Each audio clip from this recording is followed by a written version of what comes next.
Sweet. All right, thank you all for being here. Let's get started. This public meeting of the Board of Education for November 19, 2024 is called to order. All items being considered this evening are posted on the PPS website under the Board and Meetings tab. This meeting is being streamed live on PPS TV Services website and on Channel 28, and will be replayed throughout the next 2 weeks. Please check the district website for replay times. Good evening and welcome. Thank you all for being here. Before we get started, just some safety reminders. Please keep the walkways and aisles clear. Be considerate to those around you. Signs below chin level. Additionally, I would like to emphasize our primary objective is to engage in the business and service of our children. We want everyone to be examples of respectful and courteous behavior, including among our board members, even when we disagree. All right, right now, the first item on the agenda is reviewing the consent agenda.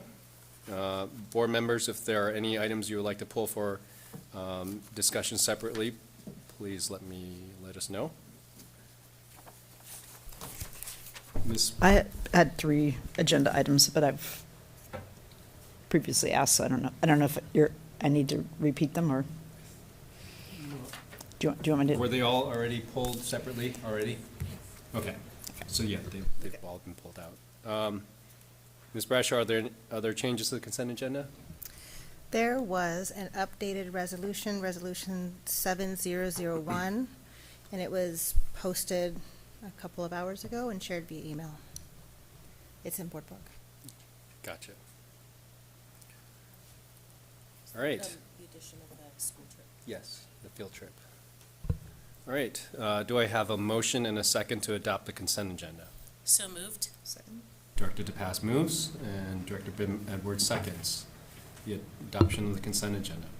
Is there any board discussion on the consent agenda? I have one. The standard insurance paid leave organ, I can just get a little bit more understanding. Is that just a rate increase that they gave us? And is that based on the paid leave organ?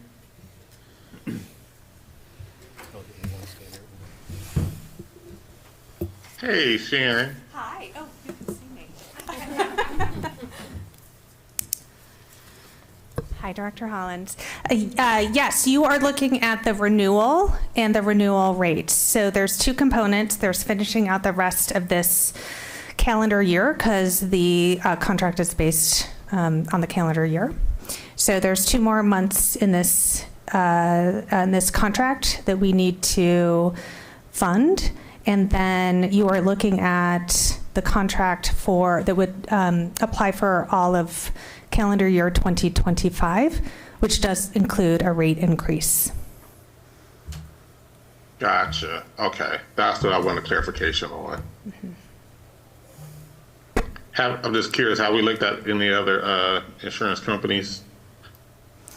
We are in the process of doing that now. We got the state rate that was just announced on Friday, and we are looking into other organizations because we got our updated rate a couple weeks ago. Awesome. All right, that was it. Thank you. You're most welcome.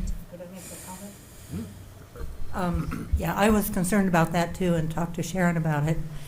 And I would just like to point out that this is another unpaid mandate that we have to pay. So it's to manage the contract to pay for paid leave Oregon, right? That's correct. And that's been mandated to us without giving us money for it. So just so you know. I can share in response to that as part of the legislative work, the costs of paid leave Oregon are part of our list of unfunded mandates, yes. Thank you. Any other discussion? All right, the board will now vote on resolution 7000 through 7003. All in favor, please indicate by saying yes. Yes. Yes. Yes. All opposed, please indicate by saying no. Student Director Consavi, please indicate your vote. Yes. No abstentions, correct? All right, the consent agenda as amended is approved by a vote of 6-0 with Student Representative Consavi voting yes. All right, as is our practice, board members may request to pull items off the consent agenda for individual consideration. We had a request from Director Ben Edwards to pull the amendment for ANC School Business Consulting for a separate vote. Director Ben Edwards, before we ask you to share your reasons to pulling this contract, I would like to get this resolution on the table. Do I have a motion and second to adopt Resolution 7004, expenditure contracts that exceed $150,000 for delegation of authority? So moved. Second. Dave Pass moves, and Director Scott seconds the adoption of Resolution 7004. All right, is there any board discussion on this resolution? Yes, so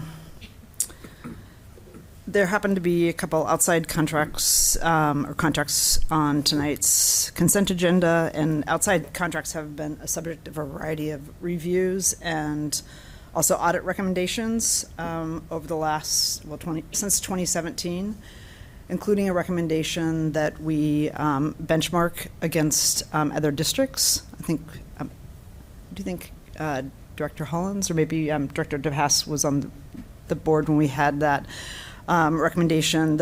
We did not do that, and knowing that we're heading into another sort of potential cut cycle, I'm going to be looking at the contracts that are on the agenda, and this specific contract, I think it's great that the superintendent has hired a new CFO, very exciting.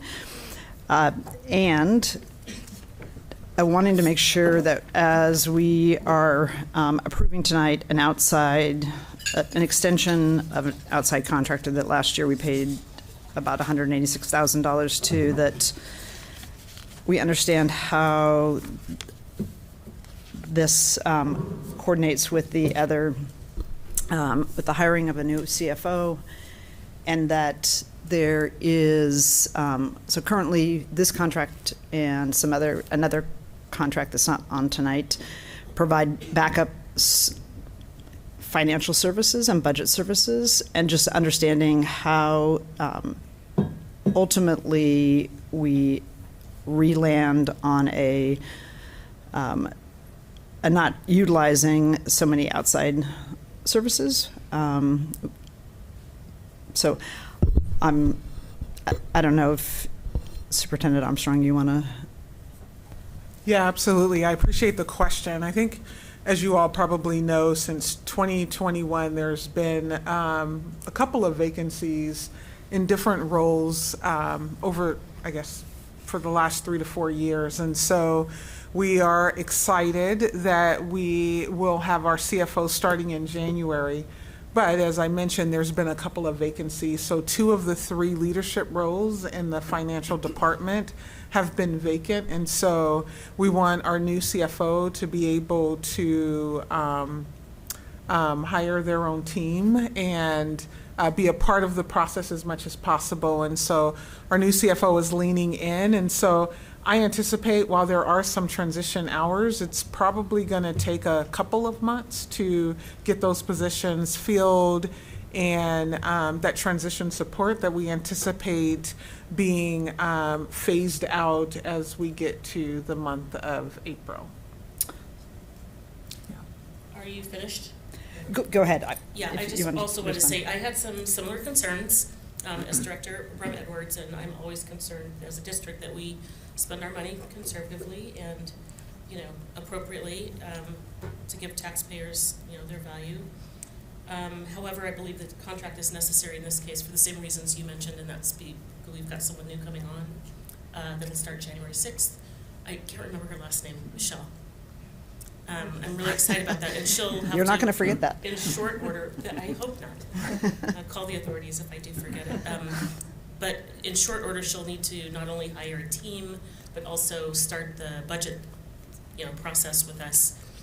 in a really challenging budget season. And then this contract, you said it will taper down eventually when the new CFO has a new team. The date of this contract is April 20, I think, well, end of April. So I'm assuming if it extended beyond that, that you'd be coming back to the board? So the taper down will happen by the 30th. And then the other question, the information that we got right before the board meeting, and I appreciate staff providing it, was sort of the current responsibilities, but they're current as if, I think, up until the arrival of the new CFO. And I would appreciate understanding when the new CFO goes, during the transition period, how things are being handled. So what responsibilities the outside vendors, services they're providing, and then what the new CFO are providing? Just because what we have is what's current with the contractors versus an in-house capability. Yeah, absolutely. And I think we're definitely thinking thoughtfully about that. I think if we think of the transition of January 6th and where we'll be at with the legislative session, as well as our own communicating out to the public and collecting feedback and analyzing, being able to be prepared to present something to you all by early spring, that all of those are big bucket items of work that's going on right now. So as you can imagine, a new CFO stepping into that who is more than capable, experienced, and will do a wonderful job. We also want to make sure that her onboarding experience and transition into Portland is a one that allows her time to be immersed in the work that is currently happening while also planning for the new fiscal year. So, so I just want to acknowledge and lift up that over those first couple of months of her starting, we'll still have the presence of Mi Young and A and B business consulting. And then, as I mentioned before, it'll be a phase out. And I will say that we're all still doing all of this with keeping cost neutral. So it isn't a significant increase because of the vacancies. We're able to provide the support that we need to keep the work going while not driving up costs. And then I asked you this previously, but I think just for the record, the primary point of contact for the financial audit. So the board has ultimately the auditing responsibilities, but there's a staff responsibility. Yeah. The two leads, one for the bond and the other for the financial audit, will be staff leads anyway. Yes. Mi Young as our current CFO will be the point person, and then that'll transition to our new CFO when she arrives. And then the bond is Dan Young. I think that is a great question, and it's, at this point, I know that he serves as a liaison. I think our goal and our hope is that all financial matters are under the, of course, ultimately responsibility of me, with the CFO as the liaison or point of contact. But for now, we have a multi-staff strategy until we're able to fully staff the finance office. Okay, great, thank you. Thank you. I'm really, I'm confident, I'm happy that the position is filled, and confident that you've thought about all of the moving pieces that are going into this, and I feel confident in the coverage, and also that you're setting the new CFO for success by this contract as well. So giving the supports needed, and someone's in a new job in a new district. So thank you. Excellent. And just to underscore the fact that she's coming to us as an experienced CFO in the state of Oregon. So really excited about a local hire. Great, thank you. Is there any other board discussion before we move to the vote? All right. The board will now vote on Resolution 7004. All in favor, please indicate by saying yes. Yes? Yes. All opposed, please indicate by saying no. Any abstentions? I didn't hear Director Hollins. I'm sorry, I didn't hear yours. Yes. Thank you. Student Director Consavi, please indicate your vote. Yes. All right, Resolution 7004 is approved by a vote of 7-0 with Student Director Consavi voting yes. No, Director Green's here now. Welcome, And I Director said Green. yes. Yeah, I heard your vote. All right, we'll do the same thing for Resolution 7005. This was also requested to be pulled from the consent agenda. Do I have a motion and a second to adopt Resolution 7005? So moved. Thank you. Second. Second. Double seconds. All right, we have Director Scott moves and Director Hollins, who got it first, seconds the adoption of the consent of Resolution 7005. All right, go ahead. This is This is- the Office of General Counsel, is 7005. Okay. This sort of falls in the same category of outside contractors and wanting to ensure that we're effectively using taxpayers' resources. And on its face, this particular contract, since it's somebody moving from what may be perceived as an inside-outside role, so somebody, a contracted general counsel moving out at a similar, with a similar contract amount. And so I had a conversation with General Counsel Tongray to just understand whether this was a sort of net budget add or how it would be, again, in a year in which we have we'll have declining resources or be significantly constrained. The question is, is this a net add or a net neutral? And utilizing what I consider considerable expertise that the current person with the contract currently has with the district. Yeah, let me turn it over to our interim general counsel to answer that. Sure. Excuse me, I'm happy to. And this is a net neutral. We have left the budgeted allocated position for assistant general counsel empty. PPS will use the contracted services of OGC as needed to fill the legal services on certain matters that are in flight and where there's in-depth expertise that can't be replaced. As a contracted provider, the payment will be based on hours worked, which will taper down over time. And certainly by the fiscal year end for PPS, the plan will be to reduce the hours billed by OGC, so there's a net neutral effect on the budget. So there's not an overall increase anticipated. I always have to give the caveat that these are legal services. We don't control unexpected. But when you look at the history and the plan, and I think it's certainly doable barring something unexpected. Thank you. Great, is any other board discussion? All right, the board will now vote on Resolution 7005. All in favor, please indicate by saying yes. Yes. Yes? Yes. Yes. All opposed, please indicate by saying no.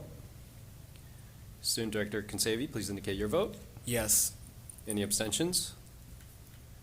All right, Resolution 7005 is approved by a vote of 7-0 with Student Consavi, Director Consavi voting yes. We have one more poll contract. It is Resolution 7006. You know the drill. Do I have a motion and a second to adopt Resolution Motion. 7006? Motion. I want to get on record tonight. Thank you. We have Director Green moves. Second. And Director Scott seconds the adoption of Resolution 7006.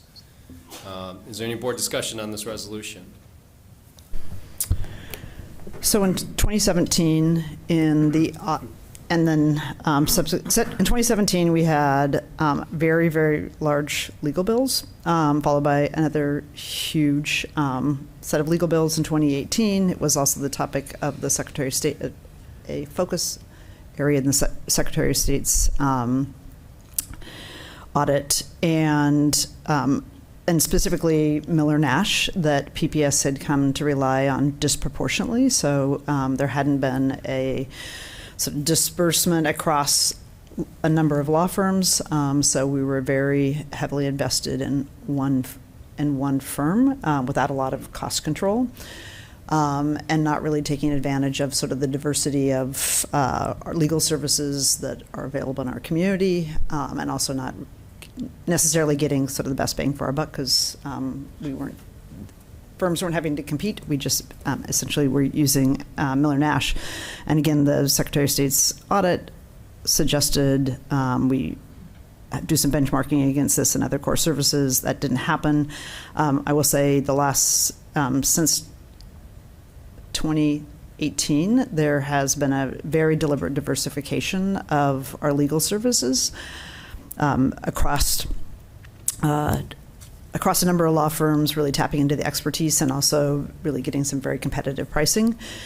I was concerned that this is the last time I'll probably potentially vote on a Miller Nash contract, but we're back up to $800,000, which is a pretty significant amount of money for one law firm. So I'm just, I guess, flagging it in the hopes that we continue the work that had happened, because they have a lot of expertise that we need, and they're great partners for the district, and we shouldn't be disproportionately utilizing one firm. So I'm just concerned about the amount of the services, and I wanted to flag that public meeting.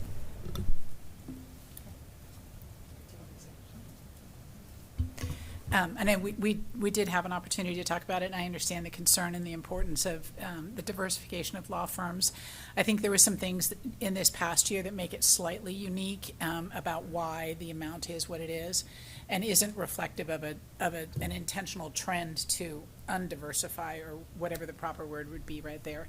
Or concentrate is probably the more articulate way to say that. So I want to acknowledge the conversations you and I have had, and I certainly, it's Dr. Armstrong's accountability, but I'm fairly sure it's my accountability through her. And I hear that, and the diversification is certainly something I hear from the board. Thanks. Just a couple general comments. And some of this is knowing I may not have a whole lot more time to comment on things like this. But just because you brought it up, Director Brim-Edwards, I continue to think that Secretary of State's audit is one of the worst audits I've ever seen in my experience with government auditing, and it many of the findings seemed very intentionally like going out to find a problem and not necessarily using sort of facts or basis, and I thought the recommendations were also flawed in a number of ways. And I've said that before, but I'm going to just put it on the record again.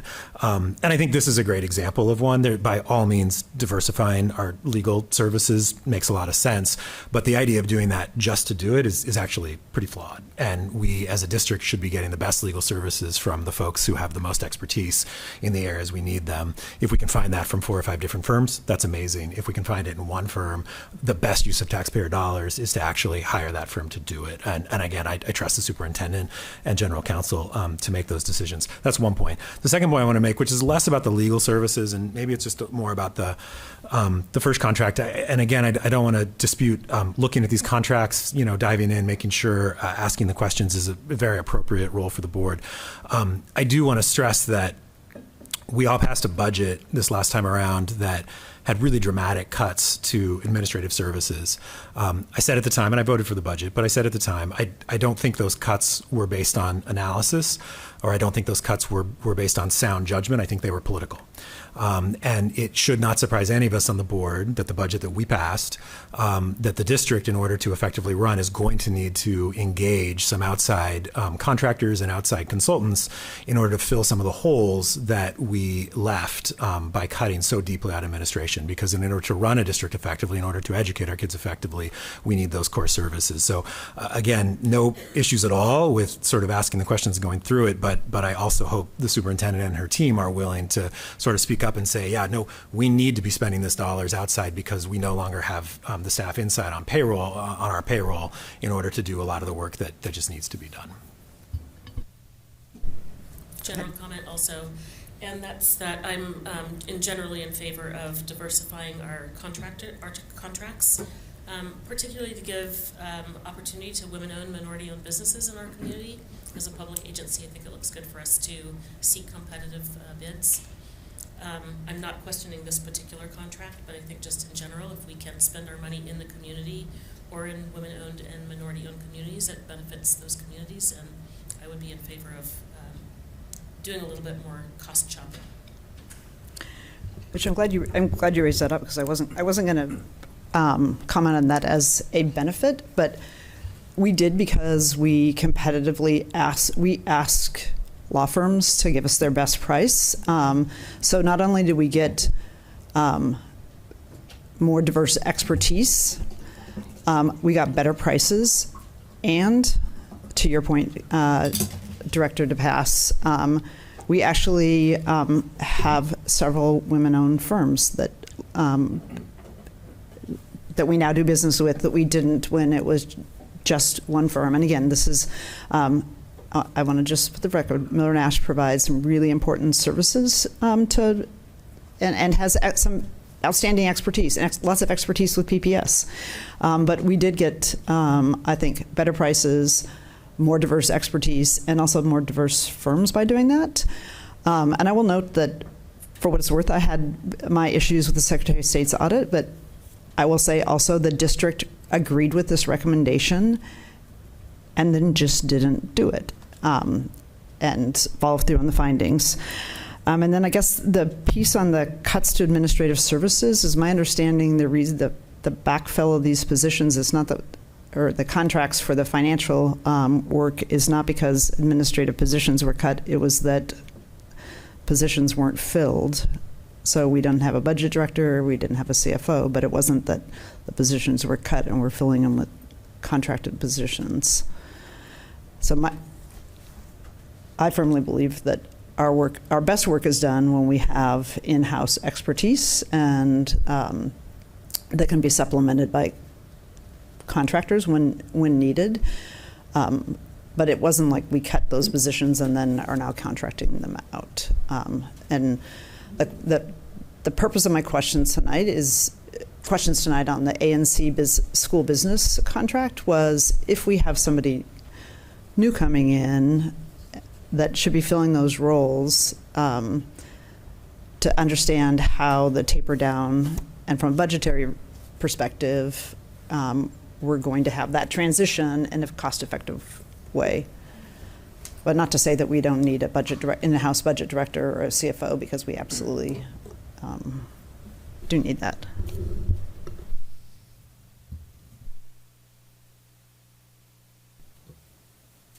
Thank you. Any other further board discussion? All right. The board will now vote on Resolution 7006. All in favor, please indicate by saying yes. Yes. Yes. Yes? Yes. All opposed, please indicate by saying no. Student Director Consavi, please indicate your vote. Yes. Any abstentions? Resolution 7006 is approved by a vote of 7-0, with Student Director Consavi voting yes. All right. Next up, we have the discussion about the process for filling the upcoming Zone 1 board vacancy. So if you remember, in November 6th board meeting, Director Scott informed us that he'll be stepping down from the board in January. Our board policy requires that in the event of a board vacancy, the position shall be filled by a majority vote of the remaining board members. I think we have a presentation that is loading.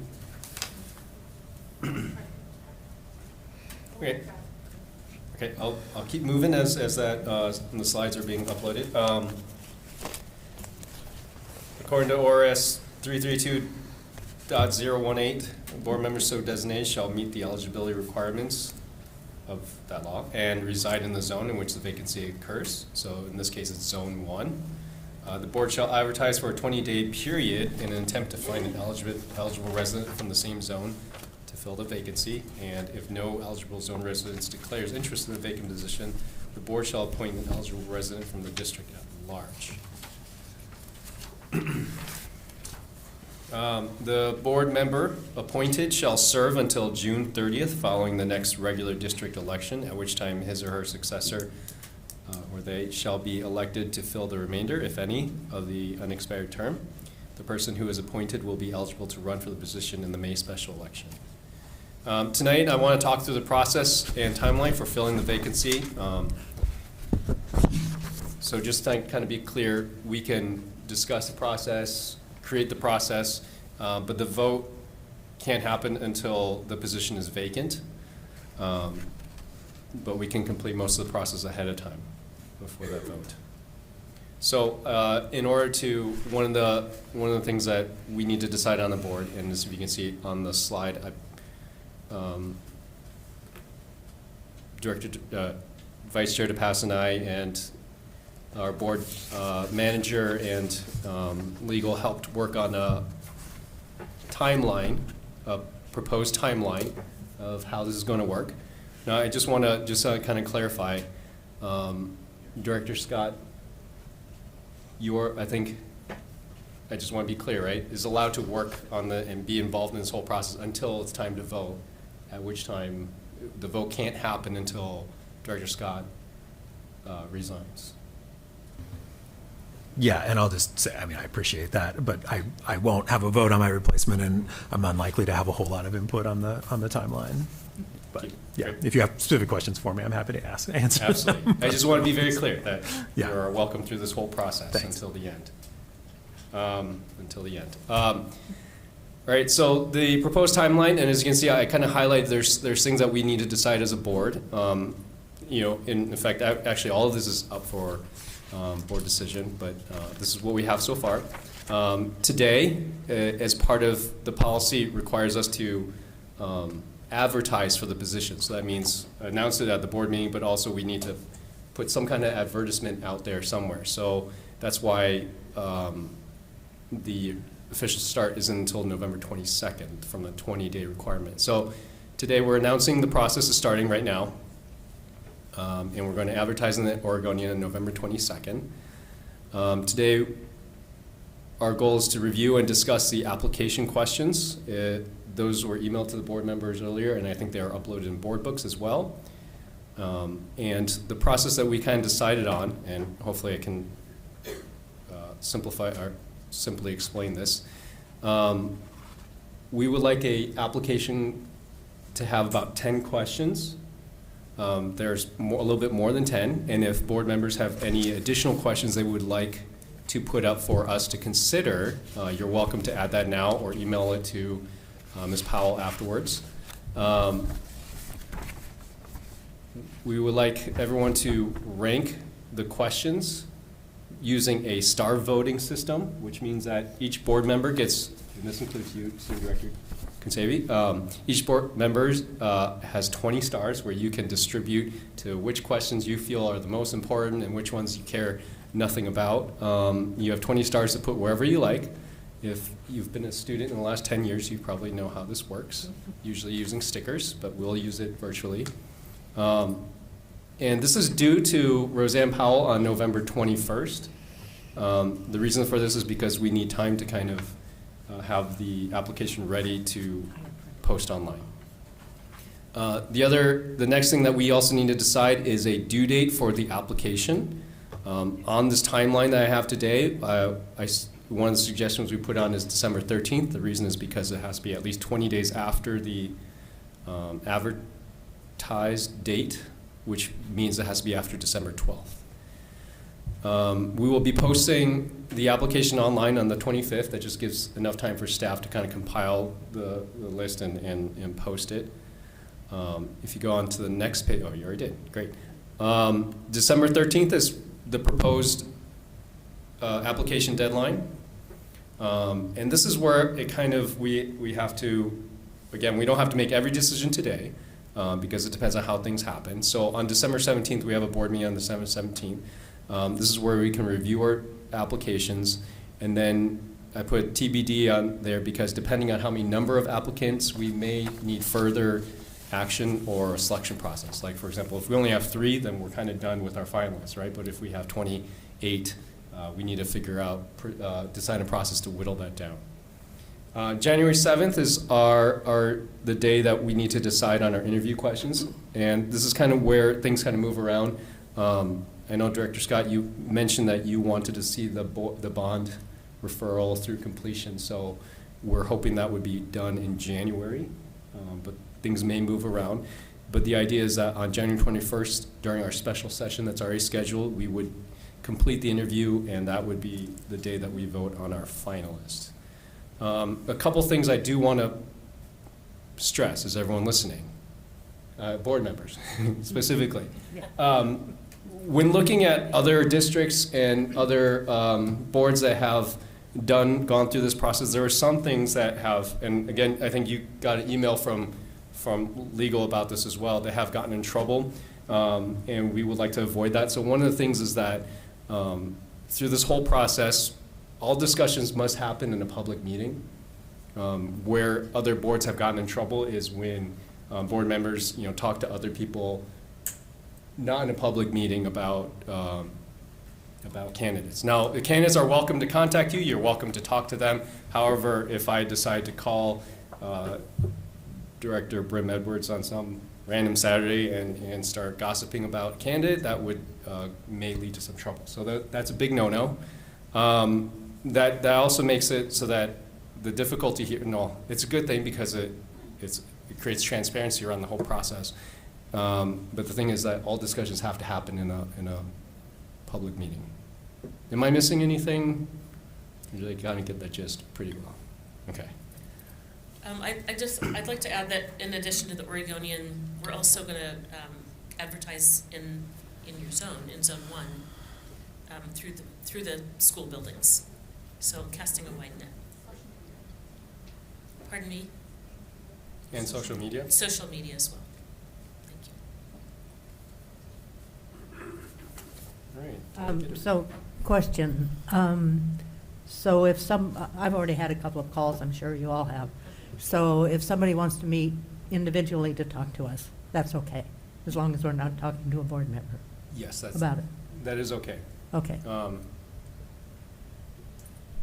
I think that begs a question, though, because I've had conversations with several people that are interested also, and wanting to keep it transparent. I know in some workplaces there's a restriction on, once a position is advertised, meeting with staff, because it's a cultural practice that goes back to, golfing with colleagues in order to learn more about the position and having a little bit more exposure to the culture of an organization. So I don't know how we would handle that, but I just want to bring that forth.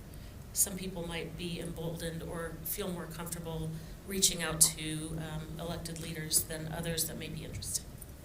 So it's just perhaps a caution. So I have a question just about, and a concern. I would just ask, I would say women and people of color may not be as emboldened, to do that reaching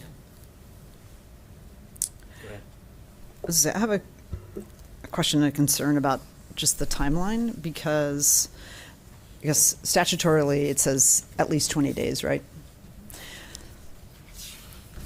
So we have this big buildup to the 17th, and then, potentially nothing for more than a month.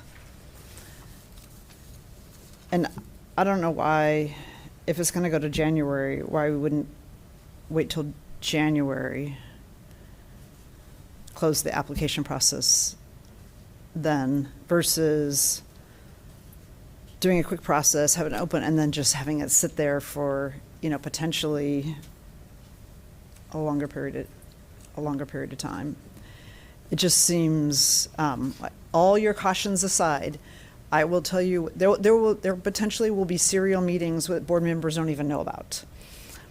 With candidates it's already happening. Candidates having their friends call board members and then reporting back, like, here's what I think they said. And to me, it seems like that's just a long period of time to have the process open, versus having just a tighter compression. And this isn't putting any pressure on Director Scott, but just, we know it's not going to happen until mid-January, so why close it and do all that and then just have all this pressure happening, and I think a lot of behind the scenes lobbying. I think that do you, behind the scenes lobbying will happen regardless. well, I just think it's a longer period of time, so like the application will still be open. I mean, I'll just say, I just went through this process twice in the last month with appointing a legislative replacements. And it seems like the tighter the process, the just better, so that it doesn't hang out there. Also, you know, I think the issue of if the application process is closed and you've met with one candidate, does, like, from an ethics standpoint, do the board members need to then meet with everybody who's applied versus like, hey, the application process is still open. If you want to meet with people, you can. But to me, having a long time period afterwards just doesn't make any sense. Right, so I feel like we have you brought up kind of two issues. So one, I'm glad that you pointed out, because that's the reason this is a proposed timeline. So how about we pick a suggestion for a date that the application closes? Maybe even like January 7th.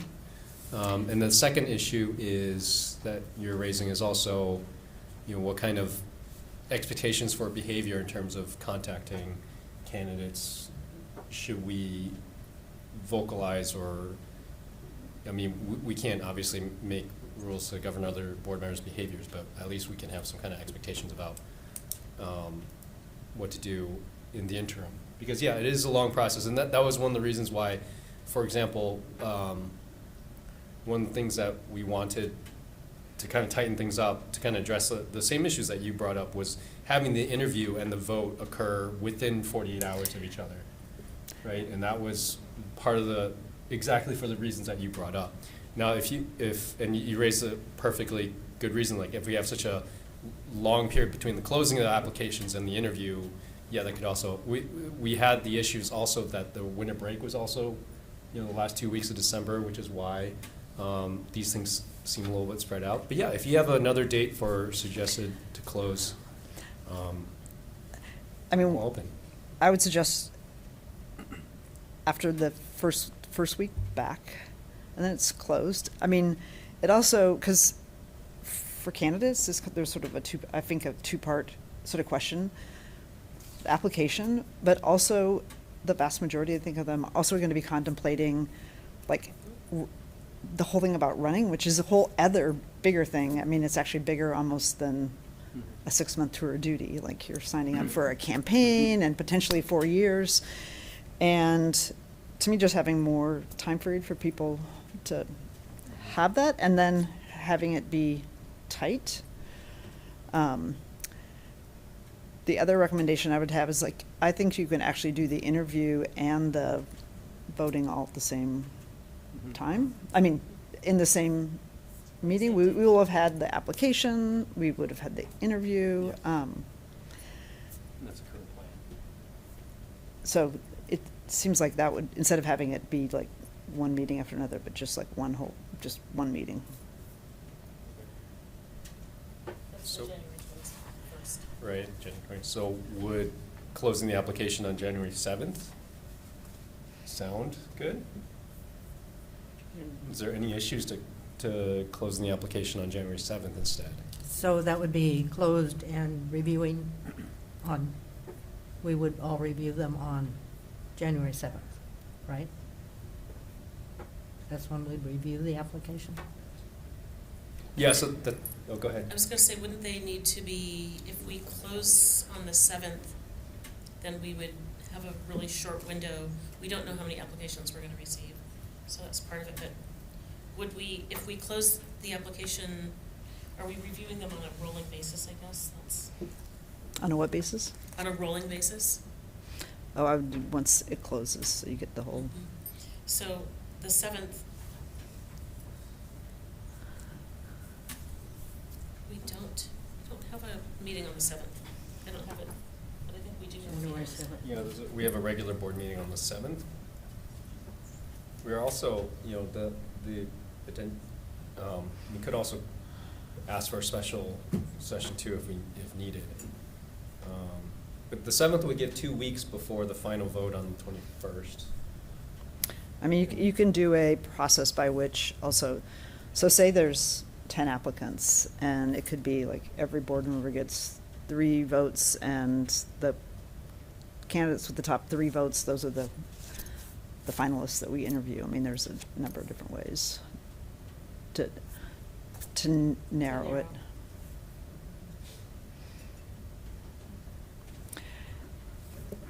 Can I ask just a quick process question? When the board votes on the replacement, does that take place immediately? And so, for instance, if they were to vote at the beginning of the meeting on the 21st, would the board member be able to be seated on the 21st?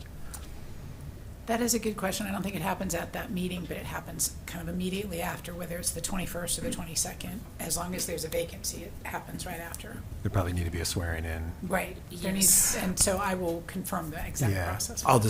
I'll raise for the board. Again, your decision in terms of how you run the process, I think it would be great to not have Zone 1 unrepresented for any period of time, if that's possible. I have, as I think you all know, left the date a little bit fuzzy. My hope is that we refer to the bond on January 7th, which is the current schedule, in which case my last day would be January 10th, the end of that week. So to the extent the board, again, all up to you, could design a process that allows a board member to be seated in order for the next vote, I think that would be ideal. So are you suggesting perhaps like a special session on the 14th? I'm just putting a value out that I hope the board listens to. So we refer the bond on the 7th. The applications are due, say you make it the 6th, which is the first day back from winter break. But people will have had 2 months. We pick our finalists the week of the 6th. And on the 14th, you, Special session? Like that. The concern I have is, what if, again, like planning for extremes, right? What if we get 30 applicants? what if we get what? Like 30 applicants. So that means between the 7th and the 14th, we have to figure out how to whittle down 30 down to 5 or 3 to 5, right?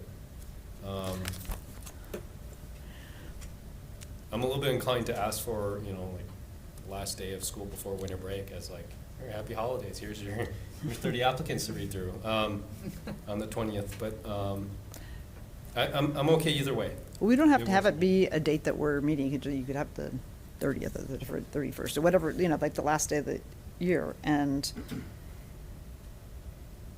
Okay. Yeah, because then it'll be shared with us. so the other thing on the application, I would really suggest that we have like a character limit. I mean, just in terms of the 30 applicants, also and something that's reasonable, not like you get 50 characters to say why you're, supportive of public I would education. definitely agree with the character limit. And because I'm also of the thought of, my grandmother would say, and y'all have heard me say it before, if was a fifth, we'd all be drunk. But what if we only get one? So, when we get in the land in the world of hypothetical, it's just that, hypothetical.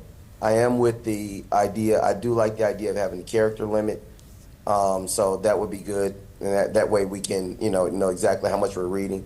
I'm with Andrew in that I do like the idea of our zones being covered and never going without even remotely a day where there's no one covering or no one responsible, for that district. So I do like that idea that whenever it happens, it should be a seamless transition. I would even be okay with there being like a handoff of some kind. But yeah, I want to throw that out there too. Well, Andrew, you could, if we did referred the bond, you wouldn't have to retire exactly the day after that, right?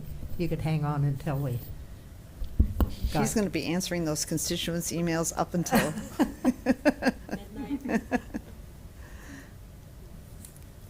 All right, so we got 3 questions to decide on. Number 1, character limit. I don't know, it's been a while since I counted characters. Should we just say 10 pages max, 1.5 spacing, 12 You can point do, font you can minimum? words, yeah. Right. And then we have, second decision is, do we want to have a special meeting on the 10th, which would minimize the amount of days that someone isn't represented? And then the third question is the due date for the application.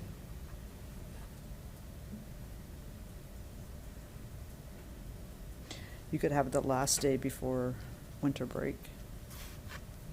Oh, sorry, I was looking at the wrong calendar. So, sorry, special session on the 14th of January.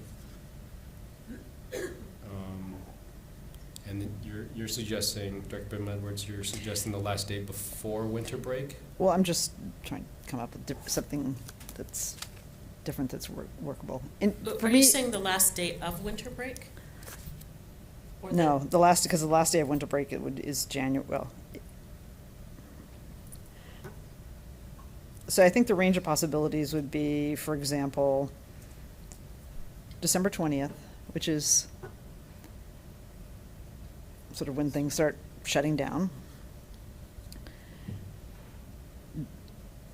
Like year end, December 31st. That's just a nice break.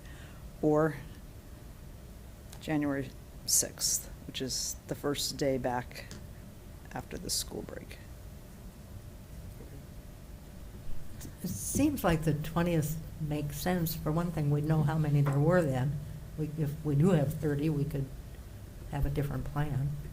And besides, I would think people would be happy to get it done before the holiday, and we'd be happy to know Yeah. before the holiday. The concern, yeah, I mean, I'm for January 20th as well. The concern I have is that, staff has to put it together and send it to us, right? I don't know, would like December 20th at noon, would that provide enough time to post it online and so that we have access to all of it? I mean, the thing is, just for what it's worth, they'll all be public records. I'm trying to understand what you're asking. So December 20th would be the day that the application opens or closes? Closes. So December 20th, let's say like December 20th at noon, Mm-hmm. would that be enough time to upload it to whatever uploading system that we have to? To upload the completed applications? Yes. Okay.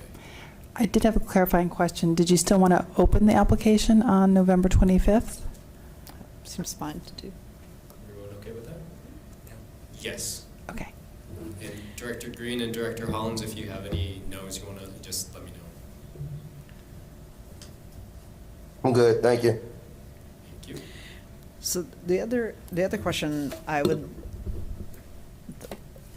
question on the application, but I'm also curious from just like other board members' perspective, is a point of view on whether we want somebody who fully intends on running. So, like, I would want to know if an applicant, like, I'm interested in the 6-month appointment, but I'm not going to run. I know we've said they may run for it, but that's different than no. I would like to know if somebody's going to run for the position, because I think that's important for me, an important fact. So you're suggesting that would be a question added to the Yes. application? Yeah. I mean, Okay. for me, I'll just say it's a requirement. It would be a requirement. Like I would have a hard time supporting somebody. Say we get multiple qualified candidates and somebody's like, I'd like the appointment, but I'm not interested in running for the position. I think it's much better for the board if the person we appoint is actually intending to run for the position. Doesn't mean they're going to win, but it's like, we're appointing somebody for a different reason if it's just like, hey, you're just a placeholder till we get the real person. Yeah, that's a good point. And people can have different points of view, because sometimes you do like, hey, we want a placeholder. And I've seen people on the Multnomah County Commission appointed that were intentionally not running that were, I guess, serving as placeholders or advocates within certain communities. Oh I'm my just God, trying they to have the figure out- goofiest thing because it's just appointed by the commissioner. Oh, the leaving person. They just choose, yeah. Yeah, well, actually, you choose the first day you take office. Like, who's going to take your position? Okay. I'm just trying to think through what benefit that would be, who that would benefit, who would harm, if anybody, and if there's any reason we need to know. I mean, I think it shows some commitment to the position. Well, to a commitment to other the than that- commission, also, I think, like, I think it's much better for the district to have somebody who's going to commit longer term. I mean, they'd barely get onboarded and then, like, they'd be off. It's the cost of switching. Yeah. Can't that just be a question on here? I mean, can that We just could. be I mean, I was just question? putting it out there because I Yeah. have a strong opinion about it, but Yeah. other people might have different. It certainly points of should view. be a question, I think. Yeah, that we let's can add that to the decide. list. Yeah. All right, just for the sake of just kind of moving along and making time, your silence is indicating consent. So just so, you know, I'm going to go over the calendar, and if you object to anything, just say no or if you have changes. So today we're announcing, we're going to have the advertising in Oregonian on the 22nd, including social media posts, local PTAs, et cetera. We'll be posting the application on November 25th. The new date for application closing is noon on December 20th, right before winter break. And then we will have a special meeting on the 14th of January, Tuesday, to interview the candidates and vote. I thought we were doing that on the 7th. 7th? I thought so too. Okay. I think But it, there would, in between the 7th and the 21st, there would be a swearing in. So in other words, they wouldn't be seated at the meeting on the 7th. I think the challenge is we don't know the date of Director Scott's resignation, and he may, I'm sorry, I don't mean to be rude, but he may still be in the seat on the 7th, so you can't vote on the same date that he remains. Excuse me, I don't mean to Yeah, speak no, for you. you're right. Yeah, I'm sorry. I'm planning to be on the seat on the 7th because that's when we're planning to refer the bond. Yes. I thought I heard you say that. So I have a quick question. So what if for some reason the bond don't get referred on the 7th? We got some directors, Director Scott. What are you planning, Gary? No, I'm not. No, I'm just saying if something happens to where it don't happen, are you going to stay on until it gets referred? No, you can't hold me hostage. Yeah. Yeah. If that's all we got to do, then I'm I wasn't trying to tell the game plan already. I'm just saying, you know, it might get pushed out, you know, a little bit. Yeah, honestly, Director Hollins, I'm hoping it gets referred on the 7th. I've left a little bit of leeway, so like, if we don't get there on the 7th, but people are like, oh man, it's just a couple more days, and you know, we can refer it and schedule a special session. That's fine. If we're at the 7th and folks are like, oh no, we're not going to be able to refer it, you know, for another 2, 3, 4 weeks, then you'll probably have a new board member voting on it. I appreciate the conversation, and I would say that I hope, the hope is that we can get the bond referred. I think one of the reasons why Director Scott agreed to stay on is so that, you know, he can get us to where we need to be by chairing the committee. And so I think the hope of staff is that we are ready to refer the bond by January 7th and honor his commitment and time on that specific committee that he's leading. One of the things, and this is maybe for later in our work plan discussion, but when I look at the work plan, I think January 7th is very optimistic, just in the sense of we haven't settled on any of the major components, or had a lot of board level discussion about those major components. There've been more process and the bigger outline package, and we don't have a draft of the ballot title or the or the explanatory statement, all the things that we need to do, and like we don't have a lot of meetings, so that's just a concern that I'm just gonna put out there is like we need to fill in a lot more detail about what the mechanics are in order to get us to that January 7th. So before we get bogged down in that calendar, we can, if it doesn't happen on the 7th, we can always, as a board, decide to move the interview and vote later. And so I think I would rather move forward with setting the date today, is January 14th, to honor the wishes of people, minimizing the number of days Zone 1 is not represented. And if need be, if it's starting to look, late in December that things are going to be moving on, we can always decide as a board to change the date of the interview and the vote. Is that the things that I think are most important right now is the application and when it closes. And I think it sounds like we have consensus on that. And then let's just bookmark January 14th for the day of the interview and vote.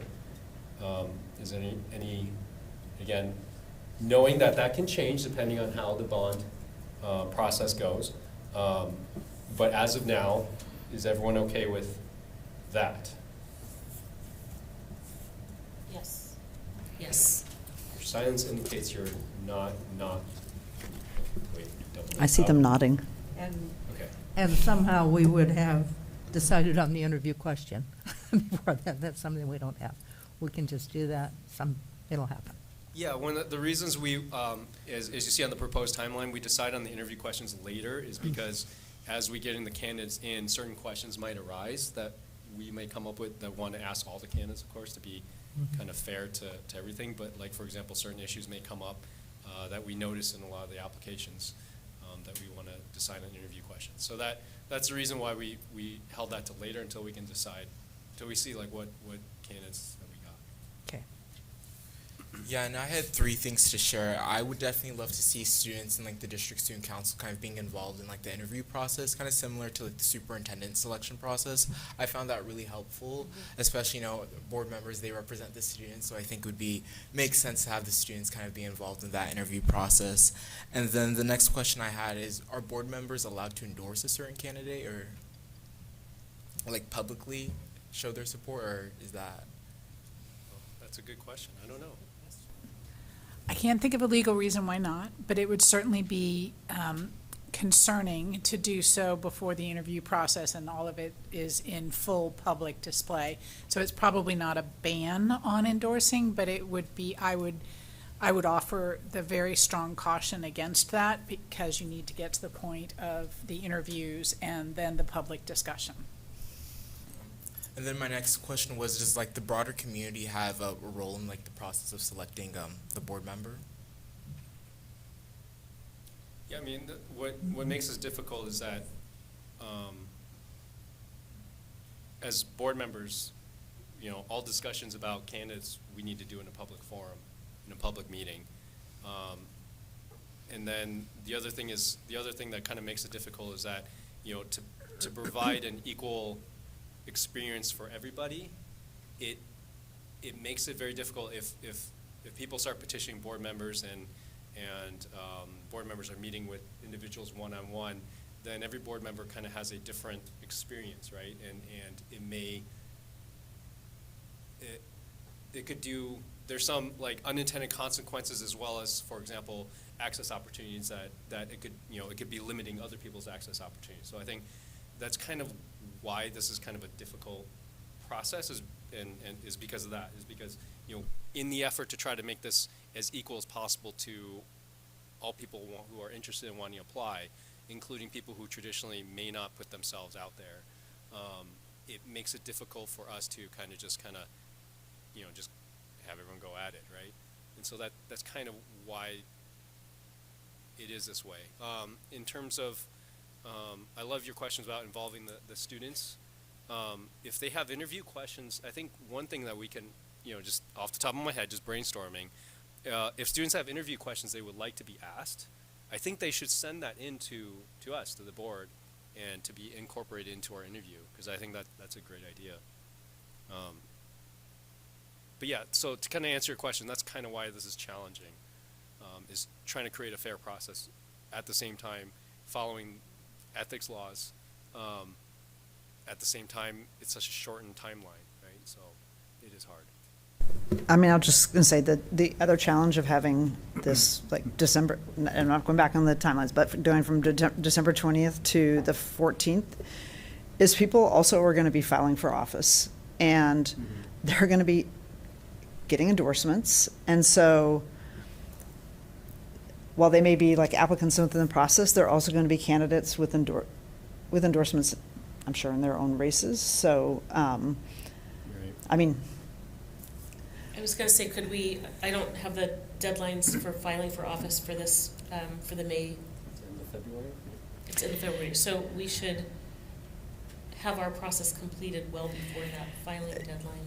but already, so January 1 is kind of like when a lot of people just kick off their campaigns, even if you can't technically still file, it's like the time where you can open a PAC, even if you can't file, you can open a PAC, you can get endorsements, you can have a website, so we should just know that, like, once we have applications, and if people are also candidates, like, the applications, first of all, will be public records, so just on that. And candidates will likely be out getting endorsements and raising money, who also may be applicants. Question. Go ahead. I know Andrew was talking about leaving early because, so people can have time. Do we have to have someone there since they have to run in May anyway? Like, can we just not have it, and then that whoever run in May, because I guess I'm looking at the whole question that came up earlier. If we appoint someone now and say they do run and lose, well, now you're switching out a new person all over again. And we're only talking about maybe 5 months. It's all part of your plan to keep Director Scott hostage here until May, right? He's shaking his head, in case you can't see. Yeah, it's a good question. I think that's just kind of the reality of the situation we're in. And I think the interest that was expressed by a couple board members about not leaving Zone 1 unrepresented for too long is kind of the reason for the urgency. Well, I guess one thing is what's considered too long, and two, if the person is just getting on board and we know we have that big learning curve, for that first year, 2 years, is it really just having someone in the seat at that point? I think it's. Excuse me, go ahead. I was just say, I think it's super important to have somebody in the seat the whole time. I mean, we have a new superintendent, and who's ever gets appointed, I think it's really important that not only they participate in all the board activities relating to our both the quarterly conversations with the superintendent around our board goals, but just help pass the bond, engage in the legislative session. We can use as many leaders as possible, and certainly in this. And I know Director Scott's not going anywhere, and he'll be an advocate for the bond. But it also would. We absolutely, I think, should have somebody from Southwest on the board while we've got a bond related to their high school. Okay, Unless you're signing up to be on a lot of committees. Oh, okay, how many are you on? I'm just trying to really look at this way, so just trying to play it out, right? If Andrew, Director Scott leaves on the 14th, we get somebody else in possibly by the end of February. You got May, February, March, April. May, for instance, say if that person don't win, that means they're going to really only been there 3 months, because they're not really going to be effective from May to June. So we're really talking about potentially a 3-month time period. Except I think that we want to seat somebody before the end of February. Well, the timeline is not even going to think of the board actions on. Yeah. Okay. It's 5 months. It would be January. If the board actions on January 14th, somebody would be seated fairly quickly after that. I also just want to caution, if there is a true interest in delaying and not filling that, I'd want to look at whether there's a statutory requirement for you to do so. I suspect there is. I apologize, I don't know the time frame off the top of my head. But if there is a true interest, I can circle back and give you that time frame. But I want to just put that caution out there. Yeah, thank you. And OSBA might be helpful in that. They've probably done this a million times. So the other thing I would suggest, because when we have 6 board members with the potential of a tie, is that before we potentially get to a tie, that we talk about how we're going to do it. And I'm not suggesting ranked choice transfer voting, but maybe Director DePass has some suggestions. But I just think we should think about that beforehand, about so we don't end up in a deadlock. I actually did think about that. Thought about the 6 people. That's even. Perhaps the star voting would be useful in that situation. Yep. That's part of the reason we're using star voting in the application question process, is so we get a little practice in how that works and work out any kinks beforehand. For the sake of kind of moving the conversation along, I just want to make sure that we decide on calendar, and then as things come up, we can always revisit and change. 2 things that you have for homework, every board member here. Your homework is to, if there's any additional questions that you want in the application, please send that in to Roseanne Powell as soon as possible. And Roseanne Powell will be sending out a document for all of us to vote on the application questions. You have 20 stars to distribute. Please don't cheat. Honor system. Number 2, this is not just for Student Director Kunsevi, but for all of us. But if there's, obviously, it's hard to brainstorm on the spot, but if there's any additional ways we can incorporate student voice, if we can start brainstorming on that too, that would be great as well. And then we need to decide, so that's your homework, is just the application question. Now the final decision is that we are now tentatively scheduling a special meeting on January 14th for our interview and vote. And in that 30 minutes between that we finish the interview and we do the final vote, you are welcome to endorse whoever you want. Maybe it might be more, but I'm just saying, just kidding. So again, moving along, I would like to set January 14th as our tentative special meeting date to interview and vote. Any disagreements with that? Because we do need to finalize the calendar tentatively today. Sounds good to me. I'm good with it. Great. Yeah, thank you. And thank you for all of your suggestions for edits. This is very helpful. All right, I think we have the tentative calendar tentatively finalized. Any other remarks or questions before we move on? You said after the interviews, then there'd be half an hour in between, and we could advocate for somebody? No, I'm just kidding. No, you were kidding. Good. Yeah, so with the interview day, or sorry, the special meeting, we would have our interview, and again, we have to decide on the format. We haven't decided on that yet. Okay. The reason for that is because We don't know how many. questions Yeah. may come up as we go through this process, and I want to give time for questions to come up. But we'll have an interview with the finalists on that day, and then there will be time for board discussion. And that's, again, for the board to decide how long we want to discuss. And that's and then the final public, vote. right, the whole discussion, okay.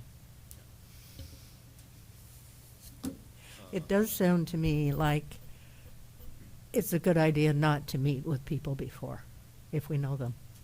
If people have asked us, like, that they want to talk to us. Yeah, I think this is another good discussion point. Like, for example, having equivalent experiences for all the board member. If candidates wanted to petition, so this is a question, right? So if candidates wanted to petition board members, is it possible to have, say people who are wanting to email board members about like why this person is great or whatnot? is it possible to compile it all in, well, not possible, is it a good idea to compile it all in one location so that all board members have access to all of it? And is that just anybody who wants to send a word in about a certain candidate or petition board members, you know, it's just that way that all the board members have access to the same information. I'm just feeling like what I want to do is, well, two people have contacted me, is just say, this is the process. That's it. Not say anything more. Yeah. And I do too. I feel strongly about that too. And we can't do anything about, you know, anybody that expresses interest, but we absolutely can control how we show up. I've been contacted by 4 people. So, and a couple I have a relationship with. So it makes it easier, I would just say personally, to have the same access for everyone. That's how you keep things diverse and, But how do you do that if, like, I'm just thinking about, like, when I ran for public office, or when, like, Eddie ran and they reached out to the directors and we met with them and had lunch and talked with them about, you know, priorities and all that stuff. How do you not have that opportunity for someone who's going to be running? Because most likely they're going to be running for the position anyway, for the campaign. So how do you, as a board member, say, no, we're not going to speak to you, versus when I was a board member and I got a whole lot of information and insight on the position by talking to board members? yeah, I wonder if it could be, there's an appointment process, then there's an election process. So I see them as a little bit different. You know, the appointment is an application process. The, you know, campaigning and going through a special election is, you know, maybe that's a more appropriate time to have those conversations, because those happen organically during a campaign. Here's what I'd say. It's like, maybe we just disclose who we've talked to, and that just makes it all transparent. I think it would be, I don't know of any board members who ran for the board without talking to a current board member. Yeah. And I'm looking just down. Yes. I have memories of meeting with you. So, to me, like it's like, do I want to do that job? Do I want to spend the next 4.5 years? Is this like the best way for me to contribute? So like I say, I think the bigger ask is actually somebody actually running, and maybe it's that we have, you know, we give the board office, here's how we'd want to be contacted if somebody's interested in talking to a board member, and like, if they choose to avail themselves of that, they can, and we could disclose who we could provide disclosure so that's transparent. But I just don't see somebody making a decision to run without like talking to any current board members. Yeah, that's a reality, right? It is Portland. Everybody knows everybody anyway, but. Yeah, I guess the caution that just kind of share with all the board members that if you do decide to do that, right, the issue is like, so it's a little different than a general election, because in a general election or at large, city at large, you know, it's the public that votes for the position, not the board members. And in this case, we're the ones who are going to be voting on that position. So I think it kind of makes it a little different. And one of the things that we're, you know, want to actively try to avoid is, you know, access advantages. Like, for example, if I met with candidate A and I didn't meet with candidate B and C, I may already be biased towards candidate A, even if B and C might be a stronger candidate. And so, you know, like, in the ideal world, all of us would meet with everybody who is interested equally. But the thing is, you know, I doubt we all have the time and energy to be able to do all that, especially if there's going to be like 30 candidates. I'm just saying, right? If there's 3 candidates, it's just a whole different ball game. So maybe that is possible. So I guess it kind of comes down to how many candidates are we actually going to have. So maybe what I would propose right now is that let's start the application process first. And if it's looking like there's only going to be 3, we can revisit this and talk about, you know, what are some of the protocols that we would like to, you know, not like rules on each other, but just like asking each other board members like how we should go about approaching these candidates. Because I think it does make a difference if there's 3 versus if there's 30. And I think it would be important for us to find out that first. Does that kind of Yeah, make sense? but you talked about access, right? You said, if you talk to candidate A, but you don't talk to candidate B or C. I think the difference is that I don't know any of us board members who will not give access to someone who want to talk about this big commitment that they're looking into getting into. Yes, yeah, absolutely, ideally, right? But what if I'm just saying, life happens, so it's hard to kind of take that into account. Again, this is just me asking everyone just to use your best judgment. Sounds good. All right. We have decided on the tentative timeline, right? So we can move on. Again, if there's any further questions, just kind of reminder, discussions about candidates need to happen in an open meeting. Discussions about process, though, we can discuss that. Can we discuss that individually? Like, for example, if we have an issue with the timeline, right? That's something that we can talk about. You can discuss it one-on-one with each other, but not as a group. The same public meetings apply. Okay, thank you. So I want to make sure included in our timeline is a board-level discussion of how we're going to vote. Like, I'm fine for the star system for questions, but I don't think I am for how we're going to vote on the candidate, because it potentially could give one board member more weighted stars than somebody else. So that's something that I want us to discuss and agree upon. Like, we all have one vote, but like how we'd get from, if there is, how we'd break a tie if there was one. In a star system, there are, like, depending on the number of candidates, there are like limits, like rules, so that so one board member doesn't wait. Like, for example, if you have 20 votes and one board member gives one candidate 20 stars, no matter what, how anyone else votes, that person will win, right? So when there are a certain number of candidates, there are like limits of number of stars that you can give to help to prevent that situation where one board member can decide the outcome. If that makes sense. But yeah, that's something we will discuss. That's on the docket for discussion items. But yeah, I agree with you. All right, moving on. Next on our agenda is the Integrated Programs Annual Report for 2023-2024. Superintendent Armstrong, would you please introduce this next item?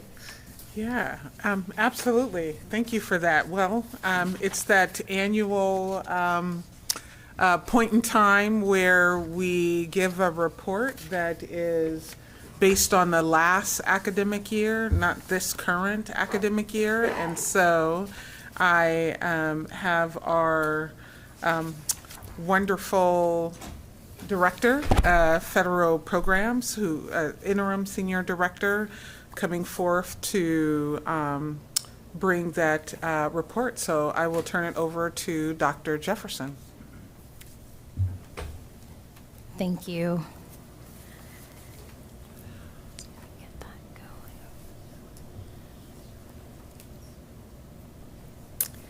Good evening, directors, student representative, and Dr. Armstrong. My name is Dr. Kemedra Jefferson, Interim Senior Director of Funded Programs, and I am here to present the annual report for the Integrated Grant Plan covering 6 ODE initiatives. We are required to present this report to our Board of Education each November.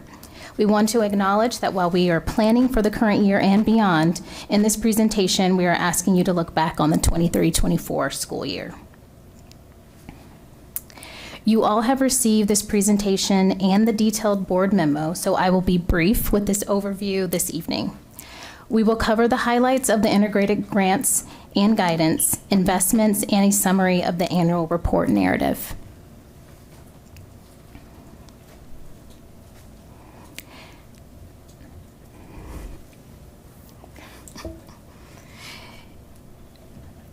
In March 2023, the board approved our 23-24 application and plan to secure the $115.8 million in state and federal grant funding from ODE for the biennium. These are restricted grant dollars ODE incorporated into a common framework focused on improving outcomes and learning conditions for students and educators. The detailed plan and additional background are posted on our website. This slide highlights the 6 initiatives in ODE's integrated grant program with the allocations for the biennium. As you can see, SIA is the largest of all the grants.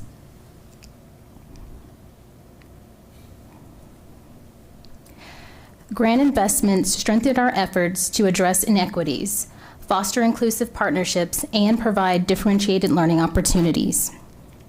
The plan aligns closely with the PPS strategic plan, reinforcing our commitment to high-quality, inclusive education that disrupts racial inequities. Targeted investments supported focal students and school-based needs, prioritizing culturally responsive, site-based learning, funding decisions, and reflected priorities identified in our annual budget process. The annual report only looks at progress in 23 and 24 and includes a narrative with 3 main questions, which we are required to review with you tonight. The evaluation framework ODE uses is examining the full system, not just progress with the grant investments. For that reason, our response to the narrative question is largely the same response and information we have shared with you and our community about our OSAS results. The first question is asking about our progress and our outcomes and strategies. As Dr. Armstrong and Dr. Adams have shared, the district has seen 3 years of steady growth in both ELA and math, with students across grades 3 through 8 maintaining progress in ELA and showing growth in math. In addition, students with disabilities also showed improvement in academic achievement, as did Black and Latinx students in 3rd grade reading and 5th grade math.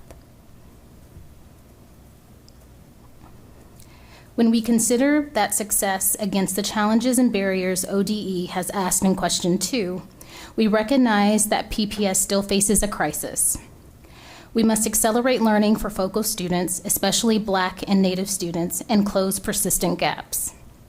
These outcomes do not align with our belief in every student's potential, and we need to do better to support their success. However, funding constraints amid a $40 million deficit following a $30 million in cuts could significantly impact and constrain our ability to sustain our growth while closing our achievement gaps. The final part of the question also asks what ODE can do to support in regards to these challenges. We are deepening our efforts to learn and improve in order to address critical gaps. We also need state support in the 25-27 biennium. Additional funding would help sustain key initiatives, including educator development, literacy programs, MTSS interventions, and well-being support for students and families. As part of the annual report, ODE also requires PPS to review progress on our longitudinal performance growth targets. These include attendance, 3rd grade reading, 9th grade on track, and 4th grade graduation, as well as 5-year completer rates. PPS reviewed progress towards the LPGTs and part of our progress for reviewing the board goals. The full annual report was included in your board packet and includes the narrative responses and an assurance that the target has been reviewed. The full report, along with these slides, are also posted on the PPS website. And thank you for your time today. Are there any questions?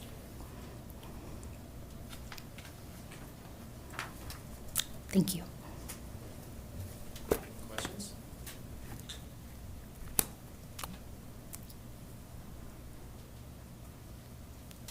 I have a question. Yeah, go for it. So I came up with this slide, the last slide. So are those local performance assessments, or is that something else? The LP, I can't see that. I think it was on the last slide. Longitudinal. Yeah. Yes, these are our longitudinal performance growth targets. Oh, is that the same thing as local performance assessments? Hi, Director Hollins. Is this working? Yes. There we go. These are not the same as the local performance assessments. These targets are required of all districts in Oregon, and they are around the 5 common metrics, regular attendance, on-time graduation, 9th grade on track, I think it's 3rd grade reading, and then 5th grade math.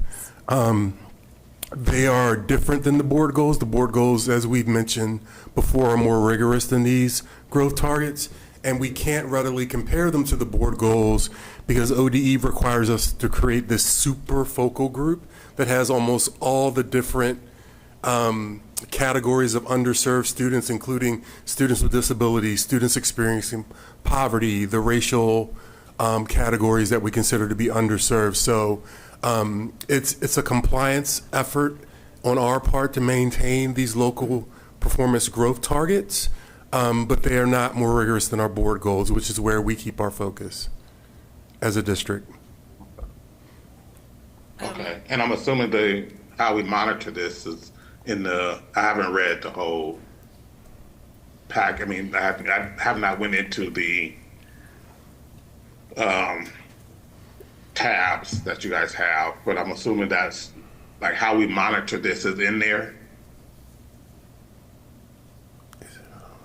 Oh, in the annual report. Mm, Yes. Thank you. Yes. Okay. May I ask a follow-up question? Then, so the supergroup has these larger categories, they're not disaggregated, but we disaggregate locally, so we have an understanding of where Yes. each specific group lands. Exactly. So we can be more focused. The idea is if we know specifically that Latinx students aren't performing in this particular subject at this particular grade, it allows us to then intentionally and strategically focus resources and initiatives towards them. Do we see, I mean, I know that this is a compliance issue, but do we see a problem with this aggregation? I would think it'd be harder to measure the supergroup. It is not without its it's not without its challenges is what I would say to that.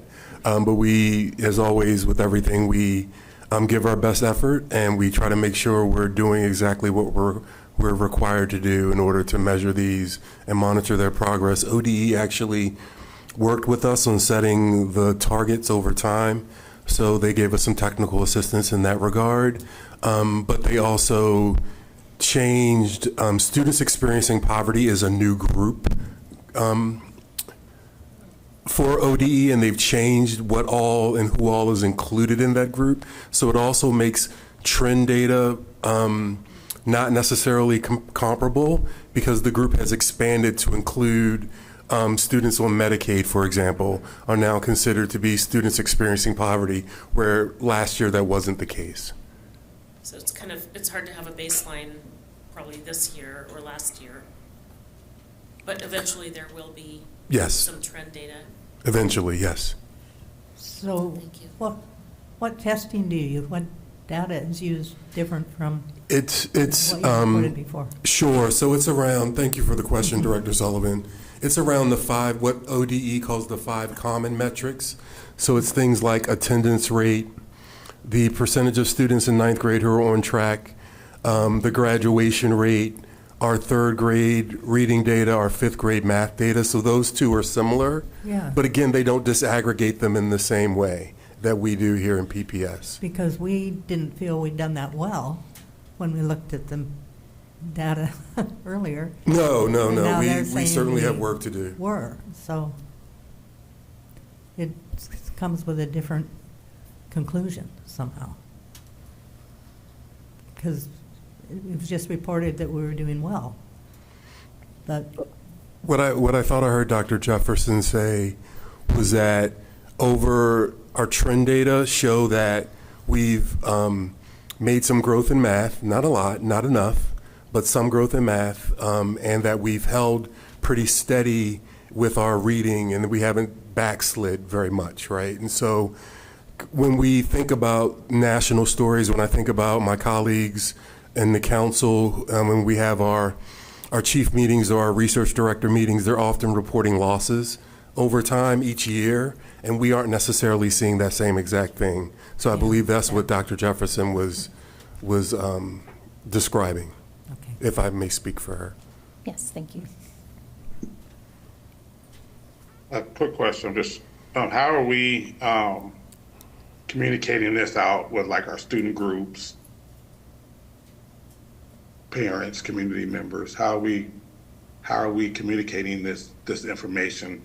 And I'm assuming like the baselines and the stretch targets are in the other information you sent, because I didn't see them on the presentation. The information is publicly posted on our website, as well as will be translated in all major languages. So the baselines and the stretch targets are posted somewhere on our website? The report, as well as the information, as well as the annual report and the narrative responses. The board, basically everything that we've shared will be publicly posted on our PPS website. Okay, so in order for me to get a baseline where we're at now, as a board member, I'll have to go onto the annual report website to get that information. I believe it's also been shared.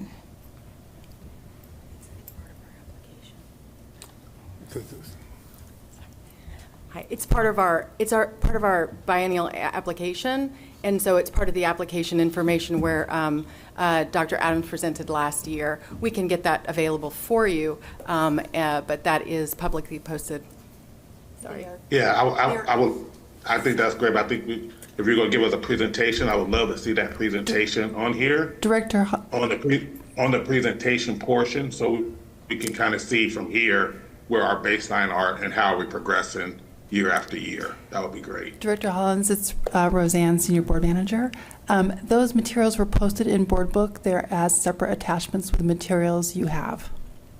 No, I get that. That's why I'm asking if it could be in the presentation. That would be great.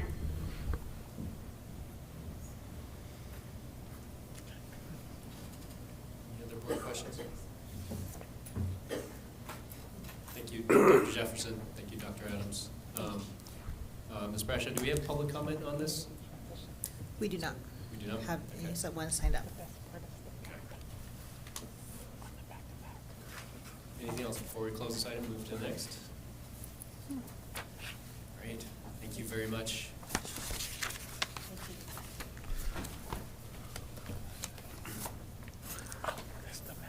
All right, next up we have October enrollment update. Earlier this month, we received a report on the enrollment numbers as of October. Tonight we want to have a chance to ask some questions about the information we received. Dr. Armstrong? Yeah, absolutely. I know that you all received quite a bit of information in the memo, and I have Chief Adams and Chief Franco, I believe, will be coming forward to maybe, well, we have... I think it's just me. Okay. At the moment. Well, we have Dr. Adams who will give you the highlights of the memo, and we'll go from there. Thank you. Sure. Good evening, board members, Student Director Concevi, and Superintendent Armstrong, Concevi, excuse me. Wanted to provide just some highlights that were covered in the memo, and then invite any questions you may have. Overall, as we've shared, our enrollment is trending down and is projected to trend down for the next, I believe now we're at the next 8 years before it's supposed to level off and then slowly begin increasing. So our October 1st enrollment for this year is 40,718 students. That's down 1.5% from last year, which is the equivalent of 628 students. We see decreases in enrollment in all of our grades except grades 3, 6, 8, and 11. We also see differential enrollment across our schools. We have 48 schools that came in under their projection and 33 schools that came in with more students than were projected. Another data point that's included in the memo is class size at the elementary level. And so currently our class sizes, as you can see by the on pages, oh, they aren't numbered. I keep forgetting to do that. think I see them on page 3. Yes, and class size information begins with the colorful histograms in the latter portion of the memo. They are ranging at the elementary level from between 10 students and 33 students, and our average elementary class size is 22.4 students. And so this is information that we provide annually. Sometimes there's been a presentation, sometimes it's just been an informational update to the board via email. We continue to monitor enrollment. The 10-day drop is an ongoing thing, right? Anytime someone misses 10 days, they're supposed to be 10 consecutive days, they're supposed to be dropped from our rolls. So with that, I wanted to just invite questions you may have about the enrollment data or the class size data.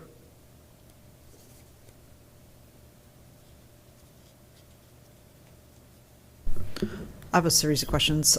I sent them to you in advance, but I know you were traveling. I appreciate it. Yeah, my daughter's baby shower. That is the most, speaking as somebody who just saw my little baby, grandbabe, can't be missed. Do you want me to jump in? And we can mix them up because I had, I don't know, about 10 questions, but I'll just start with my first couple and then people can pepper them in. Has there been any analysis, macro and micro, about the larger than expected drop, given they're across many grades and not a result of like the birth rate drop, which we'd seen kindergarten, and